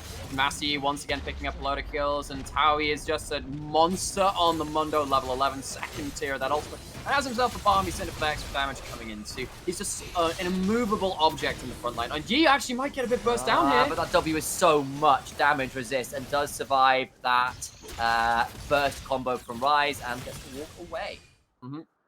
The free MR coming out of Mundo's W alongside all of his MR means that he's so hard to kill on his front line. Key almost had a really good flank into that fight, but the damage just isn't quite sticking yet. And they didn't manage to get the first kill, I believe. I'm trying to remember these complete details. Oh, Rise might get caught out here. Think about the abductor. Black Shield is on, but it's already popped by misses. the overloads from this Rise. He's throwing some Essence Flux down as well. No more, though, to be found. And Z-Man actually fairly low on mana still. Has got himself a tier, has got himself a Rod of Ages. But he's a little ways away from being truly online. Whereas, you know who's online? There's a Rageblade on this Master Yi. He's looking pretty scary. I wouldn't really want to tangle with him. We have a Storm Razor on the Caitlyn that does help. You know, that soft CC coming through on that auto, allowing you to set up for something like the Dark Binding or the Abscond Abduct. We see the red team actually teleporting onto a ward in this Ocean Rift. They have 2 dragons already. Caitlyn checking with a trap, though. Very good presence of mind to do that. They're going to start up this Drake. It will be their third, but they're down 3,000 gold. Mundo is going to teleport in behind them. They're going to peel away from this Drake for now. And Mundo's here. Home guards have channeled. Like Kaon is here in the back. Oh, 905 flashing in for that Soul Shackles. Binds the Maokai in place. Bounds to Disney Sushi in place. Mundo! And the Mundo and Resting Zeus go where they please. But Resting Zeus is actually already blown up. Key running away. The lands. And that's a big one. Clifton Gazium is still going to continue going into Disney Sushi, though. He's been run down. The Masochism is popped. The Burning Agony is popped. Cleaver lands again, and I Am Towie is heat-seeking with those Cleavers right now. Triple kill to the Mundo. You don't see that too often. So much damage going through from the monster in the top lane. It's going to break the dragon stacking streak of Bloodthirster as their blood is spilled all over the bottom side of the rift. It's going to be the first dragon for Frozen Heart, who take a clear advantage in this game after that fight. I really do, and I'm not sure Z-Man wants to fight this Mundo right now. I don't think he has the mana to get through the Spirit Visage and the fairly significant amount of MR on top of that with the Merc Treads as well. Yeah. It just doesn't kill him right now. And yeah, okay, so we're gonna go back to Flame Wild's build. Actually, I'm not. The Trinity Force is quite cool. Trinity Force is coming through, but I'm of 2 minds here. One, you can go for something like a Starex, try and beat that artificial front line, but that means that, you know, your only 2 damage sources are the Rise and Kai'Sa, and that They're means a ways away. They're a ways away. Potentially with the Triforce, you can blow up the Yi and then try and just make sure he is out of the fight. I don't think it's going to be particularly helpful against the Mundo. I think the Mundo has reached critical mass now very early into the game. You need the tank shredders. Kai'Sa has had to stop off for an Executioner's calling already. Which I don't hate. I don't hate it in a lot of ways, but you don't have your Q upgrade yet. You don't have your E upgrade yet, and that's just going to be. It's just going to take so much longer to get to that point of power where you can start being that tank shredder, which we all know that cat champion to be. Yeah, and I think the other thing is when you have got 5 of the 9 kills, I can understand saying, like, look, I just need to have the items here to just try and carry if I can. And then with the way, you know, if it had been like those 5 kills being 5 assists, maybe I could see it being different. He's going in, how it works but he's going in a bit of a difficult spot. Actually gets knocked away by the Crescent Strike. I think if he'd been kept in place for the Aqua Press, it could have been a bit different. The Resting Zeus gets that kill, and Sadisty Sushi is, well, just that. Sushi on board for this. This Master Yi. Jin's out, diving forwards onto the minion wave, but not for much longer. Wind becomes the Grey Queen. Not quite chance to become the Lightning there. And Master Yi, 6, 3, and 5. Yeah. 2 items complete. 2 expensive items complete. Sure, and is, yeah. And that's the problem, right? Triforce is an expensive item. Don't have the power spike just yet. Whereas this team of Frozen Heart can afford to go straight towards that Baron, as you were saying, with the Rage Blade and a couple of items on the ready carry. Silas playing goalkeeper here, trying to keep Rise away. Yeah, he really is. But he's not winning that trade right now. He's actually having to back away until he gets cooldowns up. And they're going to continue trying to push on this Baron. There's no smite available. Very low HP. He's thinking about it. He's going to try and shoot. Oh, no, I thought he'd go for a W try, but no. Didn't mind to bother. If he'd known, like, Oh, Glen's going to try Rise and get up out. They're again, going to come onto they the catch key. They found their way on. The soul shackles are down. You can't even try and dodge Oh, out good of face that. roll. Good killer instinct gets him at least to the other side of this fight, but he's still isolated from his Oh, team close. members. They're going to flash him from decent essence flux from this Rise, who will at least try and get one, but the stopwatch is good from 905. It'll save him for a second longer. The black shield was bad, but Sadisti Sushi's Yee's actually here. picks up. Yi is here, but they're going to try and trade it around onto him. He's taking a lot of damage. It's knocked up, and Resting Zeus close. gets the 1-for-1. It does. So actually a 2 for 2, all things said and done, after the Baron. But of course, the Baron goes down, and it's still on Dr. Mundo in the bot lane. no. He's going to be the side lane menace. I'm not sure Maokai can really wave clear against this now. And with the Demolish available, pretty sure Towie's just going to run through this bot lane outer turret and then probably go into the inner one too. Yeah, you're going to have to find yourselves a Hulk Buster sometime soon, because that Mundo is at, Critical mass. yeah, there is an Aegis. Mundo mass. There's an Aegis in his inventory. He's got 2 items complete already. It's a Zeke's Convergence now. Oh, okay. Right. I don't mind it. It really works quite well with Curly. It works really well. And with Resting the, Zeus. It works really well with the Master Yi as well. You know, Yeah. you pop your ult, you run forward with the Yi, who's also popped his ult. You are just this unstoppable duo running forward. Not actually unstoppable, but of course immune to slows as Master Yi when he has his alpha. And with the Black Shield, you're pretty much the same thing. Anyway, this game is just absolutely spiraling out of control. Only stemmed slightly by the fact that a couple of these champions went down after that Baron was taken, trying to make some hero plays, but they were pretty good. Yeah, and keep your eyes on this Rise. He's still 204. He's still building towards some decent items at some point. We're looking at a Kaiser who's going to try and build her way up towards, I'm assuming, Rage Blade still. Has the Q upgrade as well now. Yeah, which just is got a big- that on screen as we were looking at it. which is a pretty massive deal, especially as the Dragon Fight comes up. They're going to try and contest for it. They know that's a win condition for them. They put into Ocean Soul Point. And Mondo is it's just wasting the pushing Baron top as well. lane, though. Yeah, that's exactly it. Oh, Rise ult! Yeah, Rise ult! I called them! They have got on top of them. 905 is in trouble. So is this Caitlyn. Curly is dead. 905 flashing over the wall. It's decent, but Sadisti Sushi is here. Will the Aqua Prison land? Does get sidestepped by 905. He's going to get out. No, Wilder thought about going in. It's not going to bother. We're seeing the top lane teleport just come through before that tower goes down, but it won't save that turret. And that means actually the teleport to mid lane has to go on as well. And that means the dragon's not taken. It is not taken indeed. It's 20 seconds still at spawns, and both of the teleports were used to get to their turrets to defend them against the remaining Baron push here. It is a good pick. The Rise ult was actually in a very good position there, picking off the AD carry. Means that a lot of this wave push is not available from the side of Team Frozen Heart, but it hasn't ended up getting them. Oh, actually, Flash on. 905's got no flash anymore. The Oh. binding was pretty good. There's no Merc treads. It's And he's it's Tad dead. Beast. He's getting collapsed on here. Yeah, he might try and get the 1-for-1, but the Oh, the stopwatch is Zhonya's! so good. Oh no, that's pretty miserable. Tried to use the Crescent Strike to delay that damage, but when melee champions get on top of you, it means you're not immune at all. And the duel is won that time around by, I think it was Silas who picked up that kill, but you'll have to forgive me, I didn't quite catch who it was. Either way, really well played by 905 there, just making sure his cooldowns were all in position, lands the Dark Bind, and used the stopwatch to save the kill. Mundo's getting chased down, but there's a lot of damage. They're going to try and do some damage here, and the plasma stacks are coming through, but he's just going to run at key He's here. running back, Oh 1v3! no, but he's getting bound in place. There's the killer instinct. He's doing a pretty Oh good my job. God! And actually just kills him in a 1v3. That's horrible! Okay. That's horrifying! I'm done. Done. It's just a 7-1 and 4 is max. It's this Mundo no. just running forward, legitimately 1v3. Yeah, the killer instinct should be telling you the only killer here is this Mundo who is. That was, by the way, that was through an Executioner's call. Through Oh an Ignite. my It just days. doesn't matter. It doesn't matter. Ah, it was 3 versus 1. This is what happens when Mundo gets ahead and when you can't keep your distance. That's horrifying. Yeah, did Key have flash? I don't think he thought he was going to die to the last cleaver, but that's always the thought you have Yeah. before it lands. Yeah, and Wilder has to pop his Crescent Strike on top yeah. of the Caitlyn track there. That was Bit a unfortunate. bit sad. He's got Trinity Force at least now, but no way of going in and staying safe. So I think it will be a one-way trip if he decides to audacious charge in. Thing is, if you have a Triforce on your head, that's great. Cool. You get to have a load of burst damage. You don't tend to get punched that much with your ultimate. But when you're behind, you can't diffuse all of your abilities offensively. You need to use them in a defensive mindset. It just loses a lot of value because you're not using it for the straight, really quick burst that you can have on the Xin Zhao. We saw that actually after the Baron was taken, he went down in a 1-for-1 when it was like a 1v3 again. It's just so difficult in some of these situations, right?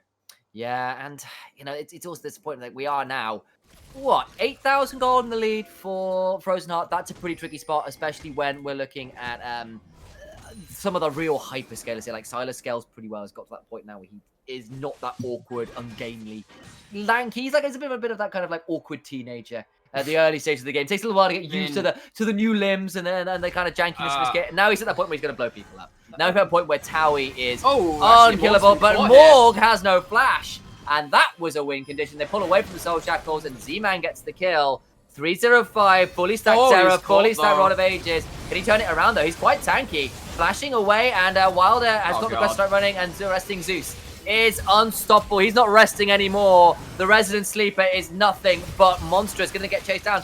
Cutting Gazium, though, does get a fairly decent twisted advance, but the heal is there. And shooting. And Resting does get that one, and doing as much damage as they can. And yes, we're going to see another couple deaths go across. It's 3 for 1, 905.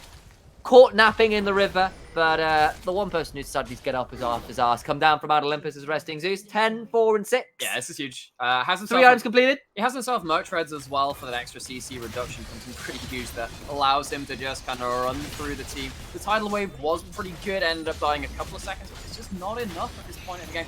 The team gets run down, does Bloodthirster, and it's going to be an inhibitor broken in the mid lane for Frozen Heart. And they're also going to be pushing into the bot lane with Dr. Mundo. They really are. Mr. Mundo. Excuse me, this man has earned his doctorate at this point, and that doctorate is in causing as much pain as possible. He is pretty much unkillable. Like, I think Kaiser at least has a Rage Blade, at least has a Muramana. Nah, I have to remember which way around it was. Oh Muramana. no, Wilder, no. Don't go. Thought about it. He thought about it. He really did. He saw him on the screen. Finding it just about miss. The missing pings are going around, and vision control is desperately being fought for here by Bloodthirsty. Need to keep some idea about what's going on with Baron pick, because if that Baron goes down, I think that there is no hope. It's a 7 turret to 1 lead for the side of Frozen Heart. Fighting for vision becomes so much more hard when you don't even have the mid lane out to turret down. Yeah, I mean, Key has got 2.5 items. Is 60 CS up on this Caitlyn? That's something. Rise has hit 2 items and got Oblivion Orb. That's something. But they have got to hope that their front line holds up for long enough that they don't get blown up by resting Zeus and Towie, and I just don't see it right now. This game is all on the Rise for me. If Rise can end up standing and fighting, get a good chunk of burst down onto someone like Resting Zeus, while Key is also there, maybe they can start picking off a couple of these members. Problem is, do you have enough damage and the cooldowns in the right rotation to take down the Mundo, the Silas, and the Yi, and, you know, maybe the Caitlyn as well, who has just picked up 2 items herself. Z-Man is looking at how he has to burn his Seraphs and run away. And the Cleaver Chase is pretty, well, it's not particularly pleasant to watch that. That wasn't really safe for the stream. I'm sorry, guys, that you had to see that, as the Baron is going down exceptionally fast. Wilder doesn't even bother flashing in, and taken away. It is. So, that is the second Baron of the game for Frozen Heart. With the Rage Blade Blood Razor build, it does go down so very, very quickly. And now it will be, this time on all 5 members for an extended period of time. They're going to take themselves their 3rd Ocean Drake as well. And I have to say, Ocean Soul onto a Dr. Mundo is a horrifying prospect, but I'm not sure it's going to last that long. It's not going to be 5 minutes until the next big team fight, I don't think. Well, let that nightmare haunt your consciousness. Ooh. Maybe it will come to that. But there's still a Baron to deal with thus far, and the onslaught from Frozen Heart continues, who have been ice cold in their execution this game, particularly in the top side of the map. They have been indeed. Of course, there are no wave freezes here. There are, as much as there are a Frozen Heart, they're going to be full shoving. The full court press, as we like to call it. They do indeed. Is that kind of done with bastards? Oh, that's actually fun. It is, yeah. But of course, I don't really play. Oh, Jin very early here. He's in a bit of a difficult situation. He's going deep. But he flashes too late. Rassi is going to be. He's now bound in place. Gets another Alpha Strike off. Gets so much healing. Finally does go down. But it's the Silas who, not Inami, shuts that down. Rising Zeus actually is taken out as well as Lycaon, who got picked off by Z-Man, who managed to speed his way into the backline and pick up the 2 there. That means it's a 2 for 2, and that's more than a win for Bloodthirster right now. It is. They get the shutdown on Master Yi, which is pretty nice. And goes onto the Nami, though. Goes onto the Nami, which is a little bit unfortunate, but it is a kill, is a kill, is a kill. Does mean that, there is the Athenes and the Ardent Sense that picked up the Nami. Does mean that a lot of these high-value items for the support are already ready and available. And, of course, it just buys more time. The Kaiser and the Rise are both still alive here, but can they kill the Caitlyn and the Mundo? Oh, Rise is caught. Yes, he takes so much damage. That binding into trap, into death is just so nasty. And now it's a 3 versus 2. And there's very little front line. And Towie is still an absolute behemoth. But they are going to back away. Not going to continue to push too far. Going to happy with the 2 inhibitors they've taken. Still think it's a bit of a risk, especially with the respawns coming through. That's a huge binding out of 905 there on the Morgana. It does catch out this Ryze, who I have been saying, this guy could be the key to success. He's, upon dying, actually sells off his Oblivion Orb he had in inventory and buys a full Void Staff instead. Decides, actually, that's the item he needs. I somewhat agree with that, because who else is going to cut through the Abyssal Mass, Spirit Visage, Merc Tread, and Zeke's Convergence Dr. Mundo? Who's going to do that? I kind of agree, and especially when it would be nice to have both just for all the magic penetration you can just try and get a hold of, but at the same time, actually he buys it back there. Oh no, he's chosen not to as he respawns. Yeah, he's thinking I need Morello first. He's going to get Morello, which I can understand. The Void Staff is so efficient. It is. There's a knock up there, the 3 Talon Strike and the Audacious Charge combined by Wilder, but Towie is still at half HP and regenning oh so much. He's got 3 Ocean Drakes, never mind his own passive regen because Mundo. Absolutely. So we find ourselves once again a bit of a lull state. Inhib's going to respawn in the mid lane. That is quite important. Mundo's actually still in the base. This could be him going down here. He's been staying a long time. He gets bound in place, gets Bramble Smash back. The Nature's Wrath is coming through. Going to take a lot of damage. There's still the killer instinct. Goes straight forward. Towie healing so much. He's running so fast. He is finally going to go down. God. The heal. Oh, it's not enough. And once again, it's this Nami who picks up the kill. Oh, he's going deep he's again. going deep. Z-Man binds him under the tower, but there's a ace in the hole, and it's a double for resting Zeus. 13, 5, and 7. Wits End complete. Bilgewater Cutlass as well, and this game is looking like it may well be done. It's a 2-for-1. Towie's not here, and that may be enough to dissuade them. But with the inhibitor down, they're going to shove in. Maokai's alive, so is Key. And that's going to be exactly that, the key to maybe staying alive in this game. 3 items complete for this Kai'Sa does a lot of damage if she can stay alive. And resting Zeus would allow none of that. 3 inhibitors down, they're still not feeling confident. And the important thing about that last play is that's how he put so much time, did so much damage. It forced Key on the Kai'Sa to reset, which meant that he couldn't immediately respond to the top lane with the killer instinct. Well, of course, he used that in the play to kill the Mundo itself, So there were many resources burned by the side of Bloodthirst to get that Mundo down. Finally, but at what cost? It cost them another set of kills. It cost them an inhibitor. Now they have, 3 inhibitors down. There's going to be a lot of super minions to deal with. And Ocean Soul's coming up now exactly. as well. Bloodthirst are about to wake up to the reality that the nightmare of a Mundo with 4 Ocean Drakes and an Ocean Soul will be walking at them into their inhibitorless base. Yeah, there are few things as truly tanky as that. Yeah, and he might get. He's got a Giant's Belt in inventory as well. Might get himself something like a Warmog's, just increase that HP total. It's going to be pretty disgusting. Morgana get go hot. Yeah, she is getting a gold flashes over the wall, but they can't keep on her. She's going to keep out, and the binding there is pretty huge. Teleport's coming through. Wilder's now in trouble. Has to burn the Crescent Strike. That is a decent tidal wave to disengage, but that's exactly what it is. 2 keep ultimate flown. And Ocean Drake spawns, and that engage, that last gasp before the Leviathan is born out of all of the Ocean Drakes. Yeah. Mundo emerges from the sea, and he is here ready to put people in the dirt. That was a miss. Oh, binding hits. The binding does hit, though, and the stopwatch there from Lyco, I'm not sure about that one. It's going to go back onto Z-Man, misses another abduct. It only hits the minion, and Ryze is trying his best, does finally go down. Abilities miss means nothing at this point in the game. It's a 3 versus 5. I apologize because Sadisty Sushi is dead one more time. Because the true sadist is Mundo, and there is nothing at all that you can do to stop that beast. He stands out. I think he can walk into a fountain and just take it. Look at that. That is... Oh, that's just unreal. He just takes no damage. It's like watching a 3-year-old beat on an MMA fighter. The Nexus is exposed. Oh, they're going for it. They can't kill him. He walks off the Nexus.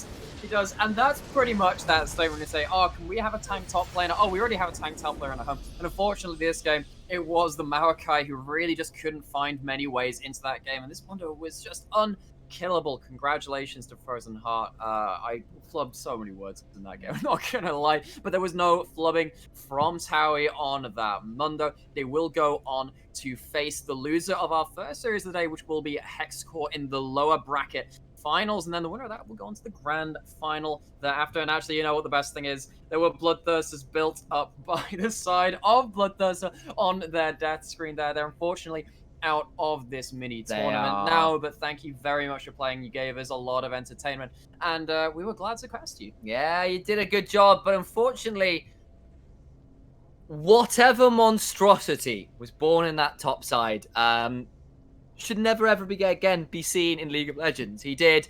28,500 damage, second only to the Yi on his team, second only to the Rise on the other team. He healed 50,000, 58,000 damage. Yeah, so between damage taken and healed, Mundo healed pretty much twice as much as any person dealt damage that game. You just ran through, and we saw the 1v3s, we saw the 1v2s. We saw so many kills going the way of this Mundo. Of course, it wasn't just a story of him. Resting Zeus had a fantastic game with Master Yi.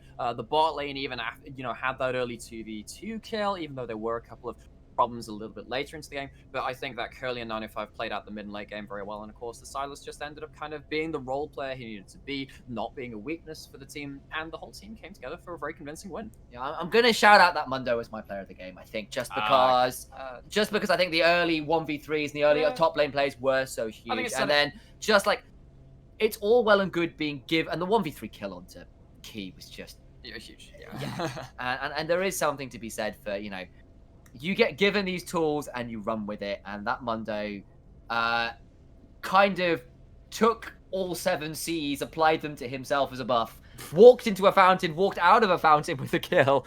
And I've never seen that before, and I hope never to again. Sure. Well, anyway, that will bring an end to our broadcast here from the super mega all random all summoners rift in between Split's Tournament of Doom and Death, and apparently monstrous leviathans from the ocean too. Indeed. I have been Alex Nomero Hapgood. I've been joined by Samuel Initialize Hapgood. And we've very much enjoyed casting for the Balance League tonight. We hope that you'll catch the next broadcast, which will be here on Thursday for the lower bracket best of 3 finals. Which will now be between Frozen Heart and Hexcore. It will be. So thank you very much for joining us.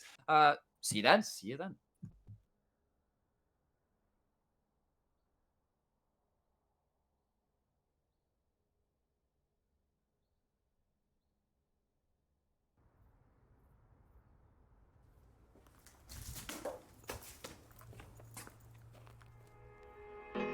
Let this be another knot to tie around my bed at night. I know I've lost the fight.